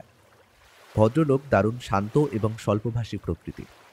দরকার ছাড়া প্রায় কথাই বলেন না, আর সারাক্ষণ ওনার মুখে একটা হাসি লেগেই থাকে। সেই হাসি এখন অবশ্য নেই, তার জায়গায় দারুণ গম্ভীর একটা ভাব বিরাজ করছে। ওনার জন্য অভিব্রতর খুব খারাপ লাগলো। মিস্টার কার্টার একটু পরেই ফিরে এলেন। এসে প্রথমেই প্রফেসর ওয়াগনারের পাশে গিয়ে বসলেন। তারপরে তাঁর কাছে ক্ষমা চেয়ে বললেন, জর্ডানের হয়ে আমি আপনার কাছে ক্ষমা চাইছি প্রফেসর। নেশা হয়ে গেলে ওর আর কোনো খেয়াল থাকে না। আপনি দয়া করে ওকে ক্ষমা করে দিন। বিশ্বাস করুন, ও পুরোটাই নেশার প্রভাবে করেছে। এমনই নানান কথা বলে মিস্টার কার্টার প্রফেসর ওয়াগনারের কাছে মিস্টার ম্যাথিউসের হয়ে সাফাই গিয়ে চললেন। বেশ কিছুক্ষণ মিস্টার কার্টারের কথাগুলো শোনার পরে প্রফেসর উঠে দাঁড়ালেন। তারপরে ব্যঙ্গের হাসি হেসে বললেন, এইসব আমাকে না বলে আপনার বন্ধুটিকে একটু সহবত শেখাতে পারেন। ওনার সেটা বড় অভাব আছে। আর আপনার বন্ধুর দম্ভের পতন খুব সামনেই। তারপরে উঠে সেখান থেকে চলে গেলেন। যাওয়ার আগে বলে গেলেন, ক্যাপ্টেন, রাতের খাবারটা আমার কেবিনে দিয়ে এলে খুব উপকার হতো। মিস্টার কার্টার এবারে উঠে দাঁড়িয়ে একটা দীর্ঘশ্বাস ছেড়ে হতাশ স্বরে বললেন, জর্ডানের জন্য যে আরো কত জনের কাছে মাথা নত করতে হবে আমি সত্যিই জানি না। জোনাস এগিয়ে গিয়ে দাঁড়ালো মিস্টার কার্টারের পাশে। তাকে সহানুভূতি দেখিয়ে বলল, আপনি মন খারাপ করবেন না মিস্টার কার্টার, এতে তো আপনার কোনো দোষ নেই। তবুও জোনাস, এই ঘটনার জন্যে আমি নিজেকে কখনো ক্ষমা করতে পারবো না। ঘরে উপস্থিত সকলে মিস্টার কার্টারকে সহানুভূতি জানালেন। এরপরে সকলে মিলে ডিনার করে যে যার কেবিনে চলে গেল। ডিনারের পরে অভিব্রত আর ডক্টর সেনগুপ্ত কিছুক্ষণ কথা বলে তারপরে নিজেদের কেবিনের দিকে চলে গেল। কিন্তু জাহাজের কেউই হয়তো ঘুমানোর ঠিক আগে পর্যন্ত ভাবতেও পারেনি নতুন দিনের সাথে নতুন একটা কুসংবাদ ওদের সামুদ্রিক ঝড়ের মতো ধাক্কা মারতে চলেছে। পূবের আকাশে সূর্য আত্মপ্রকাশ করেছে বটে, কিন্তু এখনো সম্পূর্ণ তেজ বর্ষণ শুরু করেনি। আকাশে দিন শুরুর শান্ত লালচে আভা এখনো বর্তমান। ঘড়ির কাঁটা জানান দিচ্ছে সবে সকাল 6:30। সি কিং আপন খেয়ালে সমুদ্রের ঢেউ ভেঙে এগিয়ে যাচ্ছে আন্দামান নিকোবর দ্বীপপুঞ্জের দিকে। বাইরে থেকে জাহাজটাকে দেখে সবকিছু শান্ত স্বাভাবিক বলেই মনে হচ্ছে, কিন্তু জাহাজের মধ্যেকার পরিস্থিতি তার ঠিক উল্টো। মৃত্যুর কটু গন্ধে ভরে উঠেছে সেখানকার বাতাস। কেবিন নাম্বার 7-এর সামনে জাহাজের কয়েকজন ক্রু মেম্বার সহ অভিব্রতর দলের সকলেই উপস্থিত। প্রত্যেকের চোখে মুখে চাপা উত্তেজনার ছাপ সুস্পষ্ট। সকলেই তাকিয়ে আছে কেবিনের ভিতরে। সেখানে বিছানার উপরে বিশাল দেহ নিয়ে হাত পা ছড়িয়ে পড়ে আছেন ইংল্যান্ডের অন্যতম শ্রেষ্ঠ ব্যবসায়ী জর্ডান ম্যাথিউস। তার বুকের ঠিক বাঁ দিকে একটা গভীর ক্ষত, সম্ভবত কোনো ধারালো ছুরির। সেখান থেকে রক্ত বেরিয়ে ওর সাদা জামা থেকে শুরু করে বিছানার সাদা চাদর বেয়ে কেবিনের কাঠের মেঝে লাল রঙে ভাসিয়ে দিয়েছে। বলা বাহুল্য, ওই দানবাকায় দেহে আর প্রাণ নেই। ঘটনাটা আধ ঘন্টা আগে থেকে বলা যায়। তখন জাহাজের ক্রু মেম্বারদের কয়েকজন ঘুম থেকে উঠে জাহাজের টুকিটাকি কাজ সবে শুরু করেছে। কেবিন বয় মিকেলও ঘুম থেকে উঠে কফি বানানোর জন্য যাচ্ছিল। কিচেনে যেতে হলে কেবিনগুলোর সামনে দিয়েই যেতে হয়। সবে ঘুম থেকে ওঠায় মিকেলের চোখে তখনও ঘুমের ঘোর লেগেছিল। চোখ কচলাতে কচলাতে হাঁটছিল। তার উপরে এটাই ওর প্রথম সমুদ্রযাত্রা। সমুদ্রের ভাবধারা বুঝতে সবেই শিখেছে। সেই জন্যেই হঠাৎ ঢেউয়ের ধাক্কাটার জন্যে ও প্রস্তুত ছিল না। অগত্যা যা হওয়ার তাই হলো। টাল সামলাতে না পেরে ও এক প্রকার ছিটকে গিয়ে পড়ল কেবিন নাম্বার 7-এর দরজায়। ধাক্কাটা খেয়েই মিকেলের সকল ঘুম কেটে গিয়েছিল। টাল সামলে উঠে দাঁড়িয়ে কেবিনের দরজায় নাম্বার দেখেই ভয়ে ওর বুক দুরু দুরু করে উঠল। কেবিনটা মিস্টার ম্যাথিউসের। এই কদিনে তার ভয়ঙ্কর বদমেজাজ সম্পর্কে ও অবগত হয়েছিল। ও লোহার দরজার ওপরে পড়ায় বেশ কর্কশ একটা আওয়াজ হয়েছে। সেটাতেই যদি মিস্টার ম্যাথিউসের ঘুম ভেঙে যায় তাহলে তো তার আর রক্ষে নেই। ভয়ে মিকেলের গলা শুকিয়েই গিয়েছিল। ঠিক এই সময় এমন একটা ব্যাপার দেখে মিকেলের মনে ভয়ের সাথে জেগে উঠল কৌতূহল। কেবিনের দরজাটা কিছুটা ফাঁক হয়ে গেছে। এর অর্থ দরজা খোলা। অল্পক্ষণের মধ্যেই ওর মনের কৌতূহল এতটাই বেড়ে উঠল যে ও আর নিজেকে সামলাতে পারল না। দরজাটা ঠেলে আরো কিছুটা খুলল, আর ভিতরের দৃশ্য দেখে একেবারে পাথর হয়ে গেল। দেখল ঘরের মধ্যে বিছানার উপরে পড়ে আছে মিস্টার ম্যাথিউসের রক্তাক্ত দেহ। এমন বিভৎস দৃশ্য দেখে বছর 23-এর মিকেল হতভম্ব হয়ে গিয়েছিল। কি করবে বুঝতে না পেরে কয়েক সেকেন্ড চুপচাপ দাঁড়িয়ে রইল। তারপর হুঁশ ফিরে এলে চিৎকার করে সকলকে ডাকল। অল্প সময়ের মধ্যেই জাহাজের অন্যরা সেখানে উপস্থিত হয়ে গেল। আশেপাশের কেবিন থেকেও বাকিরা বেরিয়ে এলেন। সবশেষে এলেন মিস্টার কার্টার। ক্যাপ্টেন রবার্টের বয়স 60 পার করেছে, কিন্তু বয়স তার প্রাণশক্তি আর দেহকে বশ করতে পারেনি। এখনো লম্বা চওড়া দশাশয়ী দেহের অধিকারী তিনি। অবসরে নেওয়ার কোনো পরিকল্পনা এখনো করেনি। ক্যাপ্টেন আজ প্রায় 35 বছর জাহাজ চালাচ্ছেন, সমুদ্রকে খুব ভালো করেই চেনেন। এখনো পর্যন্ত বহু ভয়াবহ সামুদ্রিক ঝড়ের মধ্যে পড়েছেন তিনি। কয়েকবার চোখের সামনে জাহাজডুবি হতেও দেখেছেন, কিন্তু কোনোবারই তিনি ঘাবড়ে যাননি। বুক চিতিয়ে সব বিপদের মোকাবিলা করেছেন। কিন্তু আজকের মতো এমন ঘটনা তাঁর জীবনে কখনো ঘটেনি। এই ঘটনা প্রবীণ অভিজ্ঞ ক্যাপ্টেনকেও ভিতর থেকে নাড়িয়ে দিয়েছে। তিনিও বাকিদের মতো থমথমে মুখ নিয়ে চুপ করে দাঁড়িয়ে আছেন। নিরেট নিস্তব্ধতা আষ্টে পৃষ্ঠে জড়িয়ে রেখেছে চারিদিক। নীরবতা ভেঙে এবারে ক্যাপ্টেন কেটে কেটে বললেন, আন্দামান আসতে এখনো 2 দিন সময় লাগবে।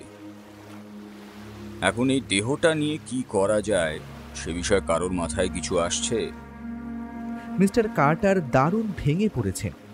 তাঁর চোখে জল নেই, কিন্তু গলা যে কাঁপছে সেটা ওর কথা শুনেই বোঝা গেল।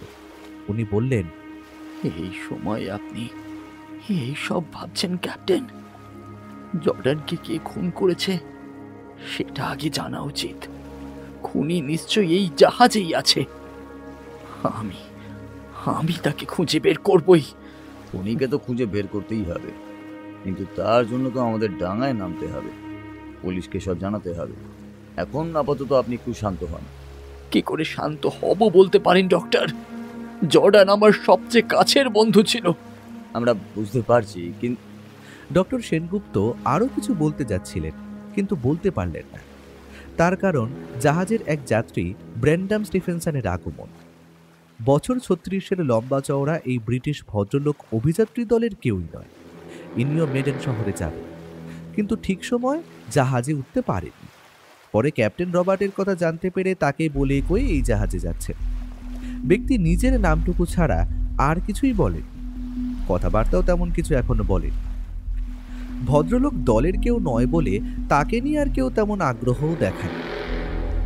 মিস্টার স্টিফেনসন এবারে ভিড় ঠেলে ঢুকে বললেন, সকলে শান্ত হন, এটা একটা খুনের কেস, এভাবে কিচ্ছু করা যাবে না।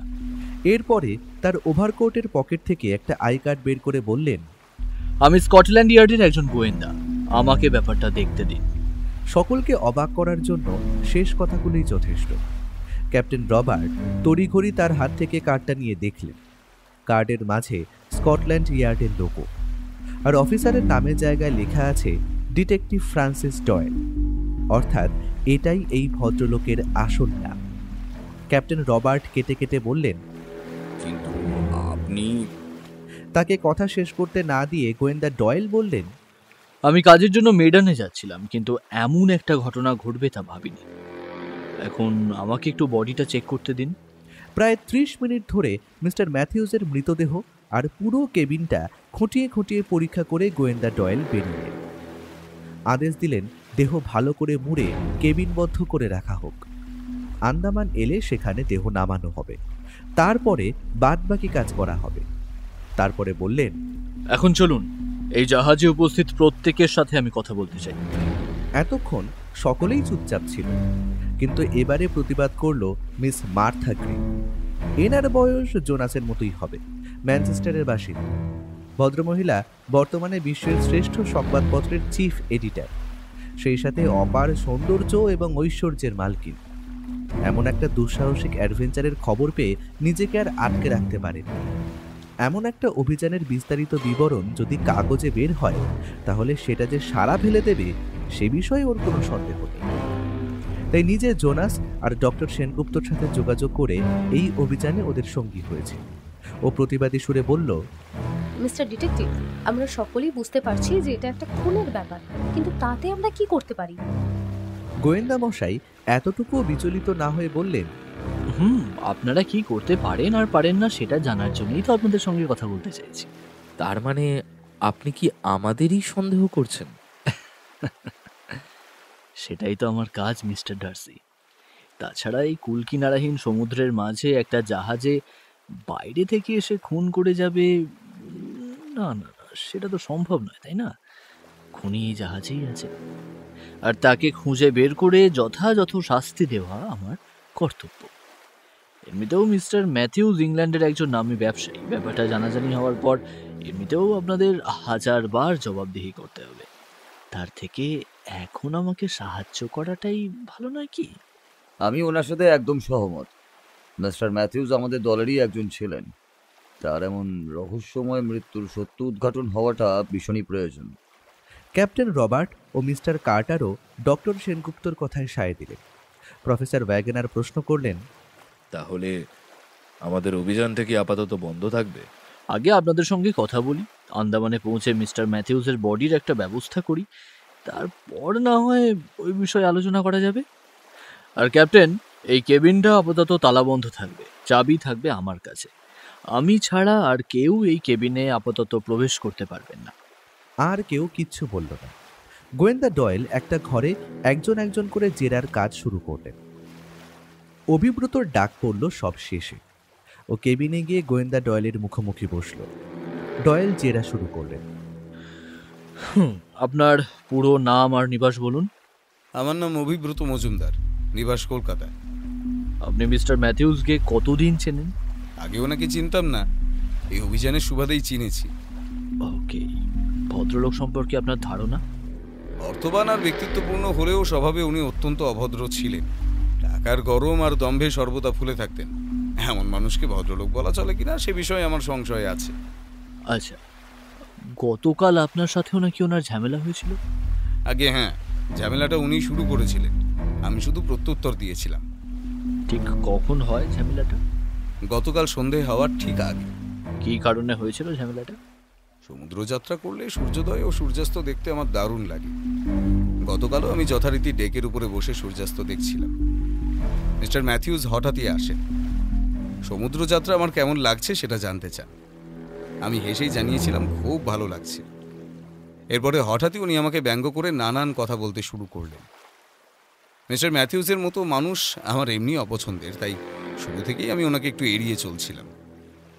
গতকালও প্রথমটায় আমি ওনার কথায় তেমন পাত্তা দিচ্ছিলাম না, কিন্তু উনি যখন আমাকে ছেড়ে আমার জাত তথা আমার দেশ নিয়েও উল্টোপাল্টা বলতে শুরু করলেন, তখন আমি আর চুপ থাকতে পারিনি। যদি চুপ থাকতাম তাহলে সেটা মুখ বুজে নিজের জন্মভূমির অপমান সহ্য করা হতো, তা আমি প্রাণ থাকতে সহ্য করতে পারবো না। অগত্যা আমি হালকা মেজাজেই তার কথাগুলোর উত্তর দিলাম। স্বাভাবিকভাবেই উনি রেগে গেলেন। তারপরে আরো ভুলভাল কথা বলতে শুরু করলেন। আমি উত্তর দিতে পিছু পা হইনি। ওনার রাগ আরো বাড়ে আর উনি আমাকে মারার চেষ্টা করেন। আত্মরক্ষার খাতিরেই আমি ওনার কবজিতে একটা আপার কাট বসিয়ে দিয়েছিলাম। মিস্টার ম্যাথিউস হয়তো জানতেন না, ফ্রি হ্যান্ড ফাইটিংয়ে আমি একজন এক্সপার্ট। ওইটুকুতেই উনি কাবু হয়ে যান এবং শেষ পর্যন্ত আমাকে দেখে নেবেন এই বলে শাসিয়ে দিয়ে তিনি চলে যান। তা এই হচ্ছে সম্পূর্ণ ঘটনা। আপনি কিছু লুকিয়ে যাচ্ছেন না তো? লুকিয়ে যাওয়ার মতো আমি কিচ্ছু করি, যা যা হয়েছিল সবটাই আপনাকে বললাম। ওকে, কিন্তু আপনার কথা অনুযায়ী আপনিও তো মিস্টার ম্যাথিউসের একজন শত্রু। হয়তো নিজের অপমানের বদলা নিতেই আপনি তাকে হত্যা করেছেন। ফ্রান্সিস ডয়েল যে একজন জাঁদরেল গোয়েন্দা সে বিষয়ে কোনো সন্দেহ অভিব্রতর মনে নেই। তার বুদ্ধিদীপ্ত দুটো চোখ আর প্রশ্নবাণী সেটার জানান দিচ্ছে। এই শেষ কথাগুলো রীতিমতো গম্ভীর স্বরেই বলেছেন তিনি। টিকালো নাকের তলায় থাকা মোটা কালো গোঁফটা ওর মুখকে আরও গম্ভীর করে তুলেছে। ওর তীক্ষ্ণ দৃষ্টি অভিব্রতর উপরে একদম স্থির।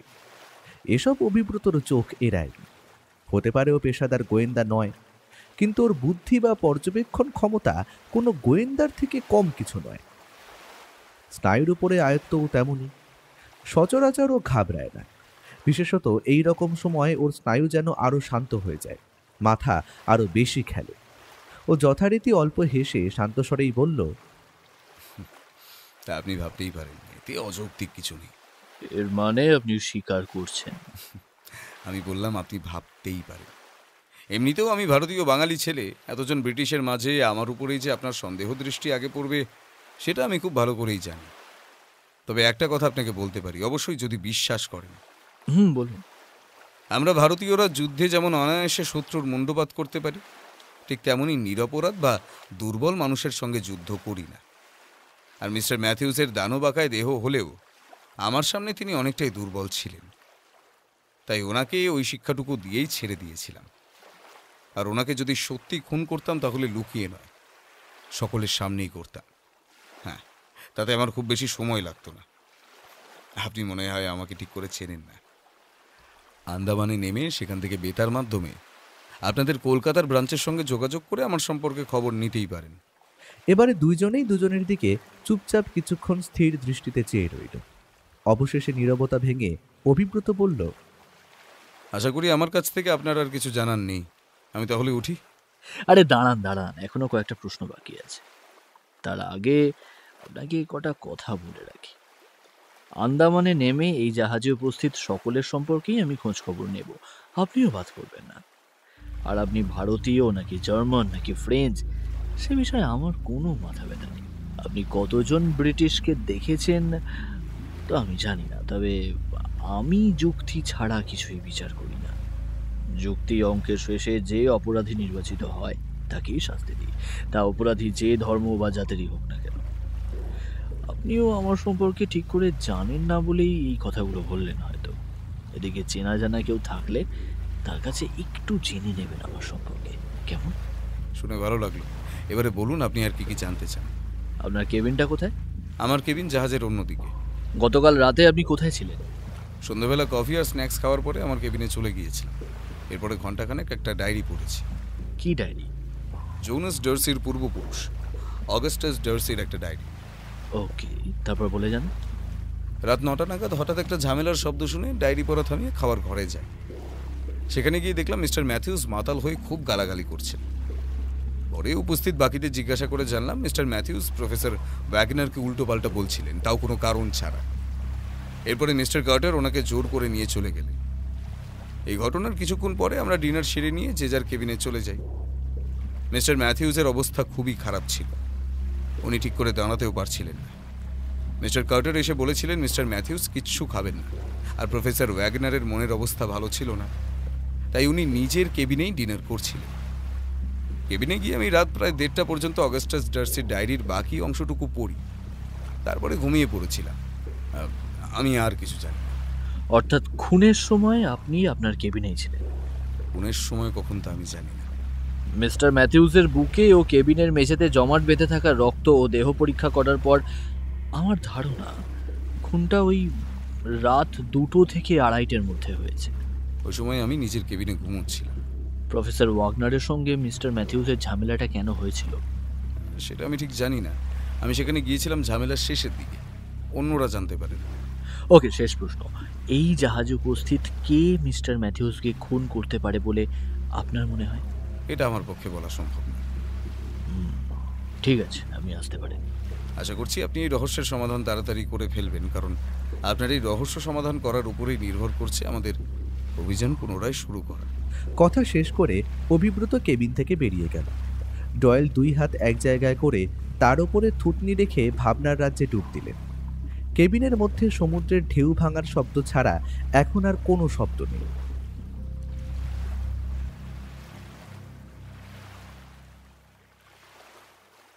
আমাদের অভিযানটা কি হবে বলো তো কৌশিকদা? এখন তো আর ব্যাপারটা আমার হাতে নেই, সবটাই গোয়েন্দা সাহেব দেখছেন। কি হবে তা আমি বুঝতে পারছি না।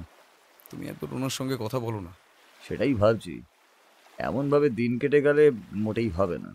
মিস্টার কার্টার আর জোনাস কি বলছে? মিস্টার কার্টার মানসিকভাবে এখনো সম্পূর্ণ ঠিকঠাক হয়নি, তবে ওনার কথা শুনে মনে হচ্ছে উনি অভিযানটা চালিয়ে নিয়ে যেতে চান। জোনাসের সাথেও কথা বলেছি, সেও এখানে আর থাকতে চাইছে না। ক্যাপ্টেন মার্থার ওয়াগনারের মতো একই। তাহলে সবাই একসঙ্গে ডিটেকটিভ ডায়েলের কাছেই যাওয়া হোক, সবাই একত্রে ওনার সঙ্গে কথা বলা হোক। আন্দামানে আসার পর কেটে গেছে 3টে দিন। অভিব্রতদের জেলে রাখা না হলেও ওরা সকলে এক প্রকার বন্দিদশাতেই আছে। স্কটল্যান্ড ইয়ার্ডের তাঁবুরে গোয়েন্দা ফ্রান্সিস ডয়েল তদন্তের কাজ চালাচ্ছেন। আপাতত মিস্টার ম্যাথিউসের দেহের একটা ব্যবস্থা করে বেতারের মাধ্যমে খবরাখবর নিচ্ছেন। মিস্টার ম্যাথিউসের দেহের ডাক্তারি পরীক্ষা নিরীক্ষাও এখানেই চলছে। অভিব্রত আন্দামান নিকোবর দ্বীপপুঞ্জে আগে কখনো আসেনি। জায়গাটা এমনিতে সুন্দর, কিন্তু ও জানে এই সেই অভিশপ্ত জায়গা, যে জায়গা ওর দেশের শত শত স্বাধীনতা সংগ্রামীর রক্তে পরিপুষ্ট হয়ে রয়েছে। এখনো যে কত রক্ত এই অভিশপ্ত ভূমি নেবে তার ইয়ত্তা নেই। কুখ্যাত ভীতিপ্রদায়ী সেলুলার জেলের সুউচ্চ বিশাল পাঁচিল ও দেখেছে। বাইরে থেকে দেখলেও ওই নরকের মধ্যে প্রতি মুহূর্তে একটু একটু করে মৃত্যুর দিকে এগিয়ে যাওয়া বিপ্লবীদের যন্ত্রণাক্লিষ্ট আর্তনাদ আর স্বাধীনতার মহামন্ত্র বন্দে মাতরম ধ্বনি ও যেন স্পষ্ট শুনতে পায়। হনুমান যেমন স্বর্ণলঙ্কাকে ধূলিসাৎ করে দিয়েছিলেন, তেমনি এই নরক জ্বালিয়ে পুড়িয়ে নিশ্চিহ্ন করে দেওয়ার ইচ্ছে পাঁচিলটাকে দেখার পর থেকেই ওর হচ্ছে। কিন্তু ও জানে এটা সম্ভব নয়, অন্তত এখন তো কোনোভাবেই নয়। তবে এই নারকীয় সাম্রাজ্যের বিদায় ঘণ্টা যে বেজে গেছে সেটাও ও জানে। এই শয়তান সরকারের পতন খুবই নিকট। এই আন্দামানে নজরবন্দি হয়ে থাকতে অভিব্রতর আর একটুও ভালো লাগছে না। ওর দেহ এখানে পড়ে থাকলেও মন পড়ে আছে সুমাত্রার গভীর জঙ্গলে, মাউন্ট সিনাবংয়ের কুয়াশার ঢাকা শিখর দেশে। কিন্তু চাইলেও ও এই জায়গা ছাড়তে পারবে না। গোয়েন্দা ডয়েলের কড়া নির্দেশ, যতদিন না তিনি বলছেন ততদিন ওদের সকলকে এখানেই থাকতে হবে। এখন দিন শেষের পথে। দূর দিগন্তে সূর্যদেব যেন আকাশ থেকে সরাসরি একটু একটু করে ডুব দিচ্ছেন সমুদ্রের অতলে। তাঁর তেজ আর আলোর ছটায় এখন সমুদ্রের নীল জলরাশি গলে যাওয়া উজ্জ্বল সোনার রূপ নিয়েছে। অনেক দূর দিয়ে পাখির দল বাড়ি ফিরছে। কে জানে তাদের বাড়ি কোথায়। ডক্টর সেনগুপ্ত আর অভিব্রত সেদিকে তাকিয়ে একটা কাঠের বেঞ্চে পাশাপাশি বসে কথা বলছে। ডক্টর সেনগুপ্ত এবারে উঠে দাঁড়িয়ে একটা দীর্ঘশ্বাস ছেড়ে বললেন, না, আর সময় নষ্ট করলে হবে না। তুমি এখানে একটু বসো, আমি গিয়ে বাকিদেরকে ডেকে আনছি। আসার সময় দেখলাম ডয়েল তার ঘরেই আছেন, সম্ভবত বেতারে কোনো খবর নিচ্ছিলেন। এখনই সবাই মিলে ওর কাছে যাই। এর আগে যতবার ওর সাথে এই বিষয় নিয়ে কথা বলতে গেছি উনি এড়িয়েই গেছেন। আজ আর ছাড়বো না। ব্যাপারটার একটা এসপার না হলে ওসপার হওয়া দরকার। বেশ, তাই হোক। এখানে আমিও আর থাকতে চাইছি না। এই নজরবন্দি দশা যেন প্রতি মুহূর্তে গলা টিপে ধরছে। নিজেকে কেমন যেন অপরাধী মনে হচ্ছে। তুমি যাও, আমি এখানেই আছি। ডক্টর সেনগুপ্ত চলে গেল। কিছুক্ষণের মধ্যেই মিস্টার কার্টার বাদে বাকিদের সাথে করে নিয়ে ফিরে এলো। অভিব্রত উঠে দাঁড়িয়ে জিজ্ঞেস করল, মিস্টার কার্টার এলেন না? তার খুব মাথা যন্ত্রণা করছে, তাই বিশ্রাম নিচ্ছেন। চলো আমরাই যাই গোয়েন্দা সাহেবের কাছে। ওরা দল বেঁধে গিয়ে উপস্থিত হলো ফ্রান্সিস ডয়েলের ঘরের দরজার সামনে। জোনাস দরজায় টোকা দিল। ভেতর থেকে ডয়েলের গলার স্বর ভেসে এলো, ইয়েস, কাম ইন।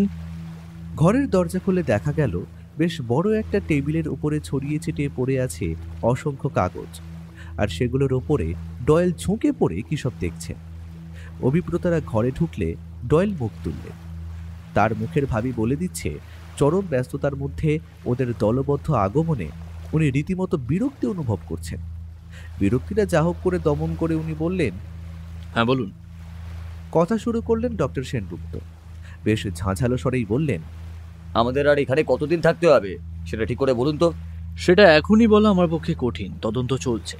সময় এলে আপনাদের ঠিক জানানো হবে। দেখতেই পাচ্ছেন আমি এখন অত্যন্ত ব্যস্ত। আপনারা প্লিজ আসতে পারেন। কাজ কি শুধু আপনার একারই আছে? আমরা প্রত্যেকেই কাজের মানুষ।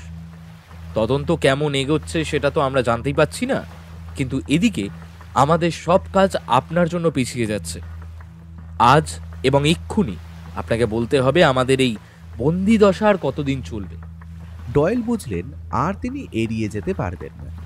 হাতের কলমটায় খাপ আটকে টেবিলের উপরে রেখে তিনি বেশ নাটকীয় ভঙ্গিতে চুপ করে কিছুক্ষণ জোনাসের দিকে তাকিয়ে রইলেন। তারপরে বললেন, আপনাদের কি মনে হচ্ছে আমি ইচ্ছে করে আপনাদের এখানে আটকে রেখেছি? এতে মনে হওয়ার তো কিছু নেই, আপনি তো ওটাই করছেন। মিস্টার ম্যাথিউসের মৃত্যুর পরে 4 দিন হতে যায়, এখনো তো আপনি কিছুই করতে পারেননি।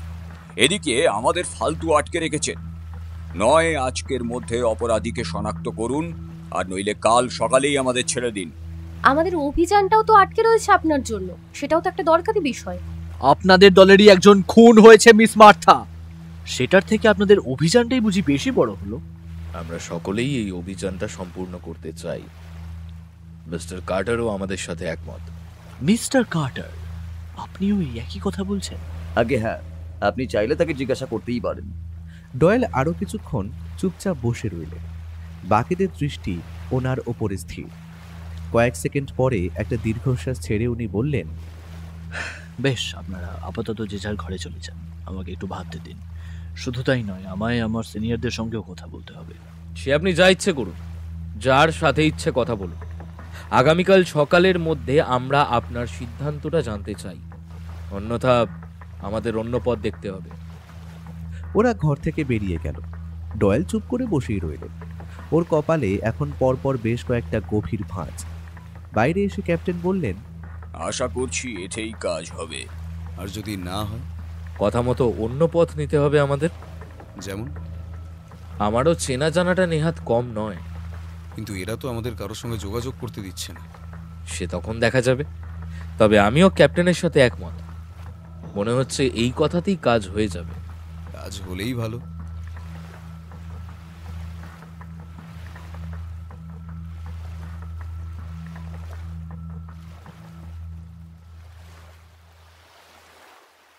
রাত প্রায় 10টার দিকে ডয়েল অভিব্রতদের ডেকে পাঠালেন। এবারে মিস্টার কার্টারও এলেন। ডয়েল বললেন, আমি সিনিয়রদের সঙ্গে কথা বলেছি, তাদের সবই জানিয়েছি, আপনাদের কথাও জানিয়েছি।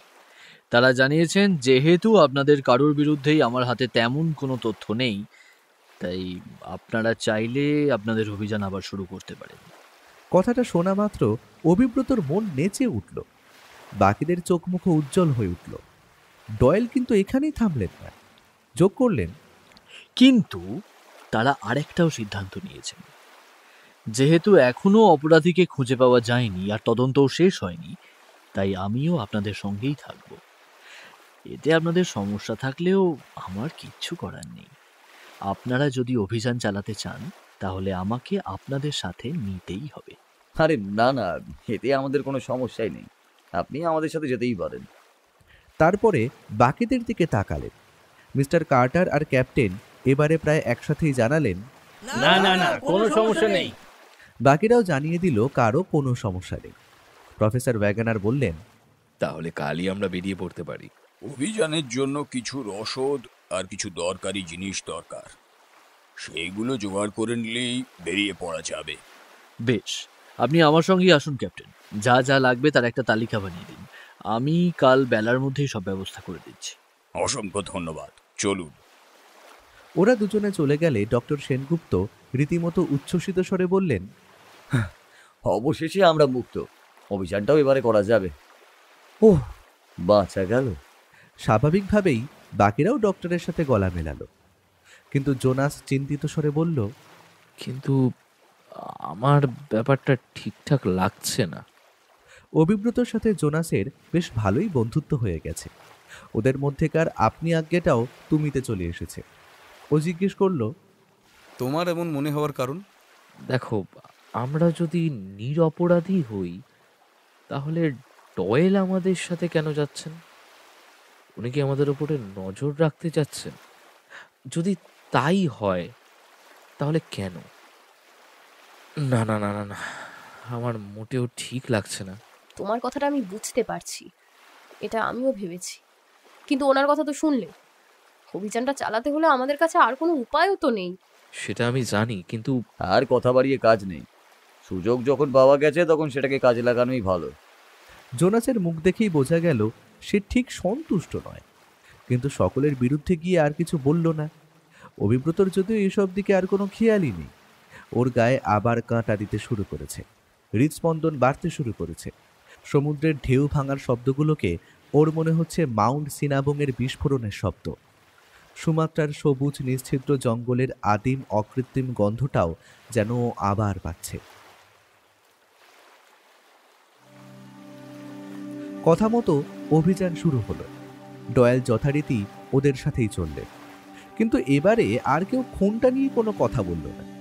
প্রত্যেকের মুখেই অভিযান সংক্রান্ত আলোচনা, এমনকি ডয়েলও সেই বিষয়ে নিজের মতামত দিতে লাগলেন। দিন পাঁচেকের মধ্যেই ক্যাপ্টেন রবার্ট সিম্যানকে মালাক্কা প্রণালী দিয়ে মেডান শহরের বন্দরে উপস্থিত করলেন। মেডানে পৌঁছেই ক্যাপ্টেন রবার্ট একজন ভালো গাইড আর কিছু কুলির খোঁজ শুরু করে দিলেন। দুদিনের মধ্যেই তিনি গাইড ও কুলি দুই জোগাড় করে ফেললেন। গাইডের নাম জুলফিকার, বয়স 40-এর আশেপাশে, লম্বা চওড়া কালো পেশিবহুল দেহ, চোখ মুখের ভাব কেমন যেন পাথরের মতো। কথা খুব বেশি বলে না। ক্যাপ্টেন রবার্ট বাকিদের জানালেন, জুলফিকারের সঙ্গে আমার বহু বছরের আলাপ। জন্ম এখানে না হলেও ও এখানে আছে প্রায় 20 বছর। সুমাত্রার প্রতিটি ছত্র ওর নখদর্পণে। ও আমাদের সঙ্গে থাকলে অভিযানের অনেক সুবিধাই হবে। সকলেই এক কথায় রাজি হয়ে গেল। ডক্টর সেনগুপ্ত বললেন, তাহলে সব ব্যবস্থাই যখন হয়ে গেছে আর অপেক্ষা করে কোনো লাভ নেই। আজ দিনটা এখানে থেকে আগামীকাল সকাল হলেই বেরিয়ে পড়া যাক। বাকিরা কি বলছে না? সকলেই জানিয়ে দিল কোনো অসুবিধে নেই।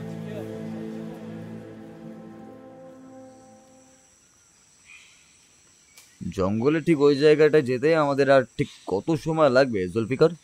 জুলফিকার ইংরেজি বোঝে আর কাটা কাটা বলতেও পারে, তাই বাক্যালাপের কোনো সমস্যা হচ্ছে না। ম্যাপটা ভালো করে দেখে নিয়ে জুলফিকার বলল, যা মনে হচ্ছে কাল দিনটা হাঁটলে সন্ধ্যার আগে আগে আমরা পৌঁছে যাব। অভিব্রতরা আপাতত আছে সুমাত্রার ঘন জঙ্গলের মধ্যে। লম্বা লম্বা বহিরুহগুলোর মাথায় থাকা সবুজ ছাতার ফাঁক ফুটো দিয়ে অনেক দূরে মাথা উঁচু করে দাঁড়িয়ে থাকা মাউন্ট সিনাবংকেও ওরা অল্প বিস্তর দেখতে পাচ্ছে। পাহাড়ের মাথাটা ঘন কুয়াশায় সর্বদা ঝাপসা হয়ে থাকে, যেন কোনো জাদু বলে পৃথিবীর সকল মেঘ শুধু এই জায়গাতেই এসে জমা হয়েছে। মেঘের দল যেন কোনো গভীর রহস্যকে প্রতি মুহূর্তে আড়াল করে রাখছে। অভিব্রতর দারুণ লাগছে। এমন ঘন জঙ্গলের মধ্যে সময় কাটাতে ওর দারুণ লাগে। জানা অজানা লম্বা বেঁটে অসংখ্য গাছের ভিড়ে ও খুঁজে পায় আদিমতার গন্ধ। গাছের ডালে নাচতে থাকা রং বেরঙের অজস্র পাখির গানে ও শুনতে পায় প্রাচীন অকৃত্রিম সুর। বুক ভরে দম নিতে পারে। এমন কোনো জঙ্গলে ঢুকলেই ওর মনে হয় কংক্রিটের তৈরি বড় বড় বাড়িগুলো আসলে মানুষ থাকার খাঁচা। এই জঙ্গলই ওর আসল জায়গা। যাই হোক, ডক্টর সেনগুপ্ত দলের লিডার, তার কথা মতোই এগোনো হচ্ছে। অগাস্টাস ডার্সির ডায়েরি পড়ে তিনি একটা রুট তৈরি করেছেন। সেই অনুযায়ী প্রথমে ওরা যাবে জঙ্গলের গভীরে এক আদিবাসী গোষ্ঠীর কাছে। গোষ্ঠীটার নাম সুরানগা। খবর নিয়ে জানা গেছে এই আদিবাসী গোষ্ঠী আক্রমণাত্মক না হলেও এখনো জঙ্গলের মধ্যে থাকতেই পছন্দ করে। অগাস্টাস ডার্সির ডায়েরি অনুযায়ী এই আদিবাসী গোষ্ঠীর লোকেদের কাছ থেকেই তারা মাউন্ট সিনাবংয়ের সেই গোপন জায়গায় যাওয়ার পথ জানতে পেরেছিলেন। ডক্টরের সন্দেহ ছিল সেই গোষ্ঠী এখনো জঙ্গলের মধ্যে ওই নির্দিষ্ট জায়গায় আছে কিনা। সেই সন্দেহের সমাপ্তি জুলফিকারই করে দিয়েছে। সে জানিয়েছে জঙ্গলের ওই একই জায়গায় সুরঙ্গারা প্রায় 300 বছরেরও বেশি সময় ধরে বাস করছে। সে আরও জানিয়েছে তাদের ভাষা ওর জানা। এতে বাক্যালাপের কোনো সমস্যাই হবে না। এখন বিকেল 4:30 বাজে। মাথার উপরে গাছের পাতার চাদর এতটাই ঘন যে সূর্যের আলো ঠিক করে জঙ্গলের মাটি স্পর্শ করতে পারছে না। আর এখন তো প্রায় অন্ধকার হয়ে এসেছে। যেহেতু এই জঙ্গল জুলফিকারের অনেক বেশি চেনা, তাই ডক্টর সেনগুপ্তের পথ নির্দেশনা অনুযায়ী এগোনো হলেও কাজ হচ্ছে ওর কথা মতোই। সে এবারে বলল, আর বেশিক্ষণ আলো থাকবে না, তাঁবু এখানেই ফেলা উচিত। তাই করা হলো। ওরা হাঁটা থামিয়ে তাঁবু ফেলতে শুরু করল। কিছুক্ষণের মধ্যেই সব কাজ মিটে গেল। জুলফিকার কুলিদের নিয়ে চলে গেল রান্নার জোগাড় করতে। বাকিরা বসলো আলোচনায়। মার্থা বলল, প্রফেসর ওয়াগনার, আপনি ওই ম্যানুস্ক্রিপ্টে বর্ণিত প্রাণীটার কথা নিশ্চয়ই শুনেছেন। আপনার এটা সম্পর্কে কি ধারণা? হ্যাঁ, ডক্টর সেনগুপ্তর কাছে আমি প্রাণীটার কথা শুনেছি। পৃথিবীতে প্রাণ সৃষ্টির পর বহু উদ্ভট বিশালাকার প্রাণী দেখা যায়। তাদের অনেকের সন্ধান আমরা এখনো পর্যন্ত পেয়েছি। বহু বছর আগেই অনেকের বিলুপ্তি ঘটেছে, আর কিছুর কথা জানা গেলেও তাদের জীবিত বা মৃত কোনো অবস্থারই খোঁজ পাওয়া যায়নি। হতেই পারে এটা তেমনই কোনো একটা প্রাণী। এর অর্থ আপনি বিশ্বাস করছেন যে এমন কোনো প্রাণী থাকতে পারে? না, কিছুই করার নেই। আমরা মানব জাতি এই পৃথিবীতে খুব বেশি দিনের বাসিন্দা নই। আমাদের বহু আগে থেকেই এই পৃথিবীতে বহু প্রাণীর বাস।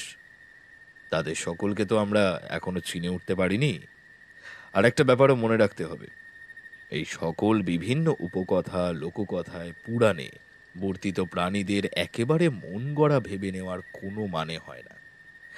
তার কারণ মানুষ কখনো যা দেখেনি বা যা সম্পর্কে শোনেনি তেমন কিছু ভাবতে পারে না। আর এই সকল লোককথা, উপকথা, পুরাণ বহু প্রাচীন হয়। হতেই পারে সেই সময় এইসব অদ্ভুত প্রাণী ছিল, কিন্তু এমন কোনো প্রাণী থাকা তো রূপকথার গল্পেই সম্ভব। হতে পারে এটা কোনো রূপকথাই, কিন্তু সেটা প্রমাণ না করা পর্যন্ত তো আর নিশ্চিত করে কিছু বলা যায় না। কিন্তু এটাকে মেনে নেওয়ার আর কোনো প্রমাণ আছে কি আপনাদের কাছে? এবারে উত্তর দিলেন ডক্টর সেনগুপ্ত। বললেন, হ্যাঁ আছে। এই জঙ্গল জুড়ে বেশ কিছু আদিবাসী গোষ্ঠী বাস করে। তাদের অনেকের সাথেই এখনো সভ্য জগতের কোনো সম্পর্কই নেই। প্রফেসর ওয়াগনার যেমন বললেন, এইসব আদিবাসী গোষ্ঠীগুলোর মধ্যে যাদের সাথে সভ্য জগতের অল্প বিস্তার আলাপ হয়েছে, তাদের প্রায় সকলেরই উপকথাতেই একটা প্রাণীর কথা শোনা যায়। প্রাণীটির নাম র্যাকন। রাইট, এই প্রাণীটার কথা আমিও শুনেছি। জার্মানির মিউনিক শহরে আমাদের একটা সোসাইটি আছে, সেখানে বিশ্বব্যাপী নানান উপকথা, লোককথা, জীবদের নিয়ে পরিচর্যা করা হয়। সেখানে এই র্যাকন নামক প্রাণীটার কথা শুনেছিলাম। প্রাণীটার বর্ণনা আমার মনে আছে, তার সাথে ওই ম্যানোস্ক্রিপ্টে বর্ণিত প্রাণীটার যথেষ্ট মিল আছে। আর এটাই আমাকে অবাক করছে, একটাই প্রাণীর দুটো বর্ণনা, তাও আলাদা আলাদা উপকথায় কি করে থাকতে পারে? প্রফেসর, আলাদা জায়গা বলাটা মনে হয় ঠিক হচ্ছে না, কারণ যে সময় পুঁথিটা লেখা হয়েছে বলে ডক্টর সেনগুপ্ত আন্দাজ করছেন, সেই সময় সুমাত্রা আর্যবর্তেরই অন্তর্ভুক্ত ছিল। রাইট ইয়াং ম্যান, এই ব্যাপারটা তো আমি সত্যি ভেবে দেখিনি। এর অর্থ প্রাচীনকাল থেকেই প্রাণীটার কথা জানা যাচ্ছে। অগাস্টাসও তার ডায়েরিতে লিখেছেন, এই সুরানগা উপজাতির মোড়ল তাদের পাথরের এক রক্ষাকর্তার কথা বলেছিল। সেই রক্ষাকর্তার বিবরণও র্যাকনের সাথে ম্যাচ করে। জুলফিকার ইতিমধ্যে কখন এসে দাঁড়িয়েছে কেউই দেখেনি। এবারে ওর গলা শুনে সবাই ওর দিকে তাকালো। জুলফিকার কাটা কাটা ইংরেজিতে বলল, এখন সত্যি আছে সাহেব, সত্যি আছে। তুমি দেখেছো সেই প্রাণীকে? না মেম সাহেব, আমি তাকে দেখিনি, তবে তার গর্জন আর ডানা ঝাপটানোর শব্দ আমি শুনেছি। তার পায়ের ছাপও আমি দেখেছি। আর এখানকারই একজনকে চিনি যে র্যাকনকে সামনাসামনি দেখেছিল। তার কাছে র্যাকনের গল্প আমি প্রথম শুনেছিলাম। মার্থা একজন রিপোর্টার। তাজা আর রগরগে স্টোরি জোগাড় করার ফন্দিতেই ও এই অভিযানে যোগ দিয়েছে। তেমনই ইন্টারেস্টিং কিছু তথ্য যে জুলফিকারের কাছ থেকে পাওয়া যেতে পারে সেটাও বেশ বুঝতে পারছে। তাই বলল, তুমি এখানে এসে বসে কথা বলো না। একটা ছোট ক্যাম্প ফায়ারের চারধারে গোল করে ওরা বসেছিল। জুলফিকার গিয়ে জোনাসের পাশে বসলো। মার্থা তাকে বলল, তুমি বললে প্রাণীটার গর্জন আর ডানার শব্দ তুমি শুনেছো, ব্যাপারটা কি? আগুনের দিকে কয়েক সেকেন্ড তাকিয়ে থেকে একটা দীর্ঘশ্বাস ছেড়ে জুলফিকার বলতে শুরু করলো, হ্যাঁ, আমার জন্ম বোম্বে শহরে।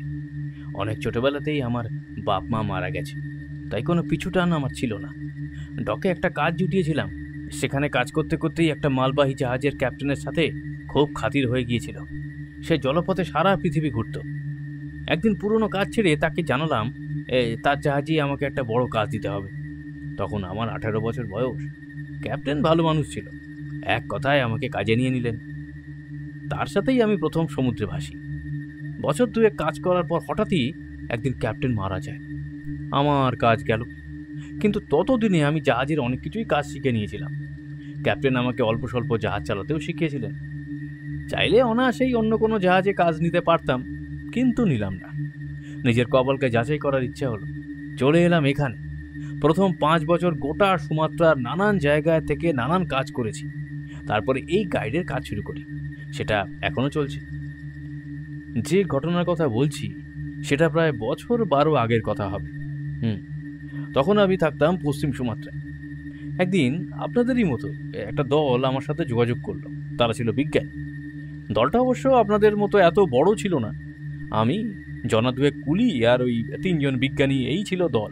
যাই হোক, তো বিজ্ঞানীরা মাউন্ট সিনাবুং এবং তার আশেপাশের এলাকার উপরে কিছু ওই পরীক্ষা নিরীক্ষা করতে এসেছিলেন। ততদিনে গাইডের কাজই আমার মূল পেশা হয়ে উঠেছে। যথারীতি রাজি হয়ে গেলাম। জঙ্গলে ঢোকার পরে প্রথম 3 দিনে সব ঠিকঠাকই ছিল। সমস্যা শুরু হলো তারপরে। জঙ্গলের যত ভিতরে ঢুকলাম, জন্তু জানোয়ারদের সাথে আরও কিছুর উপস্থিতি টের পেতে লাগলাম।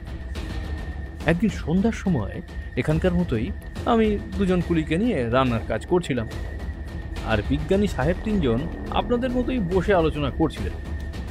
হঠাৎ পাহাড়ের দিক থেকে প্রচণ্ড একটা গর্জন ভেসে এলো। আমরা সকলেই আঁতকে উঠেছিলাম। প্রথমটায় ভেবেছিলাম যে আগ্নেয়গিরির বিস্ফোরণ হয়েছে, কিন্তু দ্বিতীয়বার আবার গর্জনটা আসতেই বুঝলাম তা নয়, গর্জনটা কোনো জন্তুর। বিশ্বাস করুন, ওই রকম গর্জন আমি আগে কখনো শুনিনি। আমি হলফ করে বলতে পারি, এই জঙ্গলে যেসব প্রাণী আছে তাদের কারোর গর্জন ওই রকম ভয়ঙ্কর হতে পারে না। ওই জন্তু এই জঙ্গল কেন, এই পৃথিবীরই নয়। সে যাই হোক, তো পরের দিন আলো ফুটলে আমরা আবার পাহাড়ের দিকে এগোতে শুরু করলাম। তবে এবারে দেখলাম কুলিরা একটু দোনোমনো করতে শুরু করেছে। বুঝতে পারছিলাম তাদের এগোনোর কোনো ইচ্ছা নেই, কিন্তু তা বললে তো আর হয় না। যাই হোক করে ওদের বুঝিয়ে টুজিয়ে বেশি টাকার লোভ দেখিয়ে রাজি করালাম। কিন্তু সেদিন রাতেই এমন একটা ঘটনা ঘটলো যে তাদের আর ধরে রাখা গেল না। রাত তখন বেশ গভীর, হঠাৎই সেই গায়ে কাঁটা দেওয়া গর্জনটা ভেসে এলো, এবারে আরো কাছ থেকে, আর তার সাথেই শুরু হলো প্রবল ঝড়ের মতো শব্দ। প্রথম গর্জনেই আমাদের ঘুমটা ভেঙে গিয়েছিল। আমরা সকলে তড়িঘড়ি তাঁবুর বাইরে এলাম। তখনই আরো কাছ থেকে আবার গর্জন হলো, সেই সাথে ঝড়ের মতো শব্দটাও গেল বেড়ে। বুঝতে পারলাম বিভৎস সেই জিনিসটা আমাদের দিকেই ধেয়ে আসছে। কি করব বুঝতে না পেরে আমরা সকলে বোকার মতো দাঁড়িয়ে আছি। এমন সময় স্পষ্ট টের পেলাম আমার মাথার উপরে গাছের পাতার আস্তরণের উপর দিয়ে প্রকাণ্ড কিছু একটা উড়ে চলে গেল আমাদেরই পিছনের দিকে। তার ডানার ছটপটানিতেই গাছের পাতাগুলো ঝড়ের ধাক্কায় নুইয়ে পড়ার মতো এলোমেলো হয়ে গেল। পরক্ষণেই আর একটা গর্জন করে জিনিসটা চলে গেল পাহাড়ের দিকে। এরপরে আমরা কেউ আর ঘুমোতে পারিনি জানেন। রাইফেল চাপটে ধরে গায়ে গা লাগিয়ে প্রত্যেকে জেগে বসেছিলাম। দিনের আলো ফুটতেই কুলিরা পালাল। উপায়ন্তর না পেয়ে বিজ্ঞানী সাহেবদের জানালাম যে আমাদের ফিরতে হবে। তারাও দেখলাম কোনো প্রতিবাদ করলেন না। বুঝলাম গত রাতের ঘটনা তাঁদেরও কাঁপিয়ে দিয়েছে। শুধু একজন বিজ্ঞানী বললেন যে সামনে কিছুটা এগিয়ে দেখা যাক, যদি গত রাতের জিনিসটা কি সেই সম্পর্কে কিছু জানা যায়। এই ইচ্ছেটা আমারও হচ্ছিল, তার কারণ আমার একবার মনে হয়েছিল জিনিসটা আমাদের থেকে কিছুটা দূরে জঙ্গলের মধ্যে নেমেছিল। আমরা চারজনে আন্দাজ করে সামনের দিকে এগিয়ে গেলাম। জুলফিকার চুপ করে গেল, তার চোখ মুখ থমথম করছে। মার্থা উত্তেজিত স্বরে জিজ্ঞেস করলো, কিছুটা গিয়ে তোমরা কি দেখতে পেলে?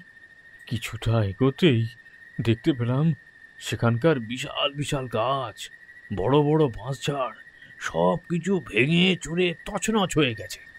যেন জঙ্গলের শুধুমাত্র ওই জায়গাটাতেই প্রচণ্ড ঝড় আছড়ে পড়েছিল গত রাতে। মাটিতে পড়েছিল চাপ চাপ রক্ত, গোটা পাঁচেক হাতির কাটা মাথা, আর বেশ কিছু মানুষের দেহের কাটা ছেঁড়া অংশ। আর এসবের সাথে ছিল গোটা চারেক পায়ের ছাপ।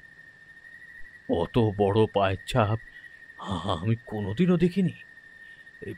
এক একটা পায়ের ছাপ এর মধ্যে মানে কম করে হলেও ওই 10টা হাতি পাশাপাশি শুয়ে পড়বে। মিস্টার কার্টার এবারে হেসে বললেন, আরে দূর, এই কি সব জাতা কথা বলছো তুমি? গল্প বলতে বলতে হারিয়েই গেছো নাকি? না সাহেব, এসব গল্প নয়, যা বলছি সব সত্যি। হতেই পারে না, এত বড় পায়ের ছাপ কোনো প্রাণীর হওয়া সম্ভবই নয়। গল্প শোনানো এবার বন্ধ করো। জুলফিকার উঠে চলেই যাচ্ছিল। মার্থা তাকে বলল, তুমি বসো জুলফিকার। তারপরে মিস্টার কার্টারকে বলল, please mister Carter. Mister Carter চুপ করে গেলেন। মার্থার রূপের সাথে ব্যক্তিত্ব অসাধারণ। প্রফেসর ওয়াগনার বললেন, আচ্ছা জুলফিকার, জঙ্গলের ওই ঘটনার আগে তুমি র্যাকনের কথা জানতে? আগে জানতাম সাহেব। ওই যে বললাম না, এখানকারই একজনকে আমি চিনি যে র্যাকনকে সামনাসামনি দেখেছে। সেই আমাকে বলেছিল। কি বলেছিল সে? এখানকার একটা ছেলের সাথে আমার বেশ বন্ধুত্ব হয়ে গিয়েছিল। তার ঠাকুরদার কাছেই আমি প্রথম র্যাকনের কথা শুনেছিলাম। ওরা ছিল স্থানীয় এক আদিবাসী গোষ্ঠীর লোক, তবে পরে কাজের ফিকিরে একটু একটু করে সভ্য সমাজের সাথে মিশে যায়। তাই ওই বৃদ্ধ যখন যুবক ছিলেন তখন নাকি বন্ধুদের সঙ্গে বাজি ধরে একা একবার পাহাড়ের কাছে গিয়েছিলেন। কথা ছিল একটা রাত তিনি একা ওই জঙ্গলে কাটাবেন, তারপর ফিরে আসবেন। বৃদ্ধ অত্যন্ত সাহসী প্রকৃতির ছিলেন। তিনি কিছু না ভেবেই জঙ্গলে ঢুকে পড়েন। ঠিক করেন পাহাড়ের গা থেকে একটা পাথর নিয়ে গিয়ে বন্ধুদের দেখাবেন। সেই মতো এগোতে লাগলেন। কিন্তু পাহাড়ের কাছাকাছি যাওয়ার পরেই তিনি র্যাকনের দেখা পেয়েছিলেন। বৃদ্ধের মতে র্যাকনের উচ্চতা প্রায় 30 ফুট, চওড়াতেও বিশাল। চার পেয়ে জন্তুটার বিশাল দেহ নাকি দুটো আলাদা আলাদা জন্তুর। মুখটা কোনো বিশাল পাখির মতো, কিন্তু সিংহের মতো কেশর আছে। আর দেহটা সিংহের মতো, কিন্তু পিঠের উপরে বিরাট দুটো ডানা আছে। লেজটাও সিংহ আর ঈগল মেশানো। প্রাণীটার চোখ দুটো নাকি লাভার মতো লাল। সেই চোখের দিকে একটানা তাকিয়ে থাকা যায় না। প্রাণীটার গর্জন নাকি বাজ পড়ার মতো তীব্র, আর তার ডানা ঝাপটানো রীতিমতো ঝড় ওঠে। সেদিন রাতে ঠিক যেমনটা আমরা শুনেছিলাম। এই র্যাকন থাকে কোথায় জানা আছে তোমার? বৃদ্ধের মতে র্যাকন ওই পাহাড়েই থাকে। স্থানীয় কিছু উপজাতীয় একই কথা বলে। জুলফিকার এবারে উঠে দাঁড়িয়ে বলল, আপনারা কথা বলুন, আমি যাই দেখি খাবারের কি ব্যবস্থা করলো। তারপরে চলে গেল। মিস্টার কার্টার বললেন, যত সব ভাঁওতাবাজি। এখন এই প্রাণীর কথা বাদ দিয়ে একটু রত্নটা নিয়ে কথা বললে হয় না? নিশ্চয়ই মিস্টার কার্টার, বলুন আপনি কি জানতে চান? রত্নটা আসলে কি সেটা এখনো জানা সম্ভব হয়নি। আপনাদের ওই পুরাণে বা অগাস্টাস ডার্সির ডায়েরিতে ও বিষয়ে কিছু লেখা নেই? আগে না মিস্টার কার্টার, দুটোর কোনোটাতেই রত্নটা আসলে কি সেটা লেখা নেই। তবে পুরাণে বলা হয়েছে রত্নটা প্রাকৃতিকভাবে তৈরি হয়নি, ওটা ঋষি অমর প্রজ্ঞা তৈরি করেছিলেন।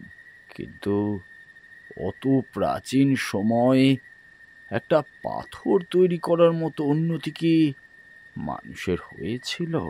সেটা জানা নেই। তবে মিস্টার কার্টার, সেই সময়ের এমন অনেক টেকনোলজির কথাই পুরাণে পাওয়া যায় যা আধুনিক বিজ্ঞানের কাছেও ধাঁধা হয়ে রয়ে গেছে। আবার অনেক টেকনোলজি আছে যা আধুনিক বিজ্ঞান প্রমাণও করে দিয়েছে। সেদিক থেকে দেখতে গেলে তাদের উন্নতি কতটা হয়েছিল সেটা কি বলা যায়? মিস্টার কার্টার কিছু একটা বলতে যাচ্ছিলেন, কিন্তু তাকে কিছু বলতে না দিয়ে অভিব্রত চিৎকার করে উঠল, মিস্টার কার্টার সরে যান! তারপরেই তড়িৎ গতিতে এক প্রকার উড়ে গিয়ে মিস্টার কার্টারকে নিয়ে একপাশে পড়ল। আর ঠিক সেই সময় একটা বেশ বড় সাপ মিস্টার কার্টার যেখানে বসেছিলেন সেখানে একটা ছোবল বসালো। জুলফিকার তড়িৎ গতিতে ছুটে এসে সাপটার গলা টিপে তুলে বলল, কোবরা। মিস্টার কার্টার উঠে দাঁড়িয়ে সাপটাকে দেখে হাঁপাতে হাঁপাতে বললেন,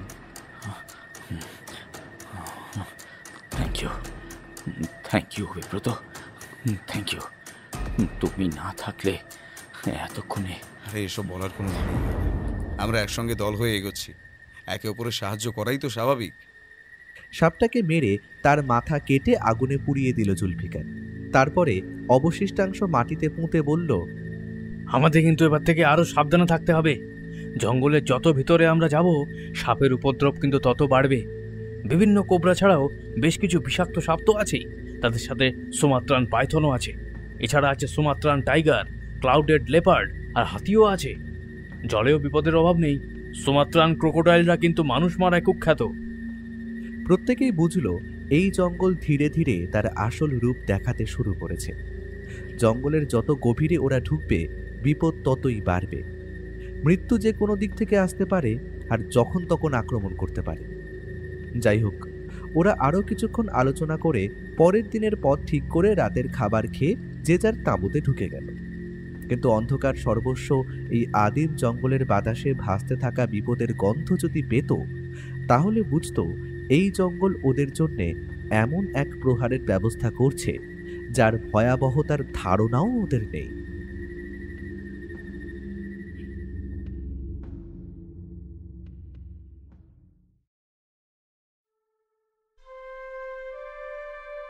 শুনছিলেন লেখক সাগর ঘোষের কলমে অভিব্রত সিরিজের গল্প স্বর্ণদ্বীপের সুবর্ণ দেবতা।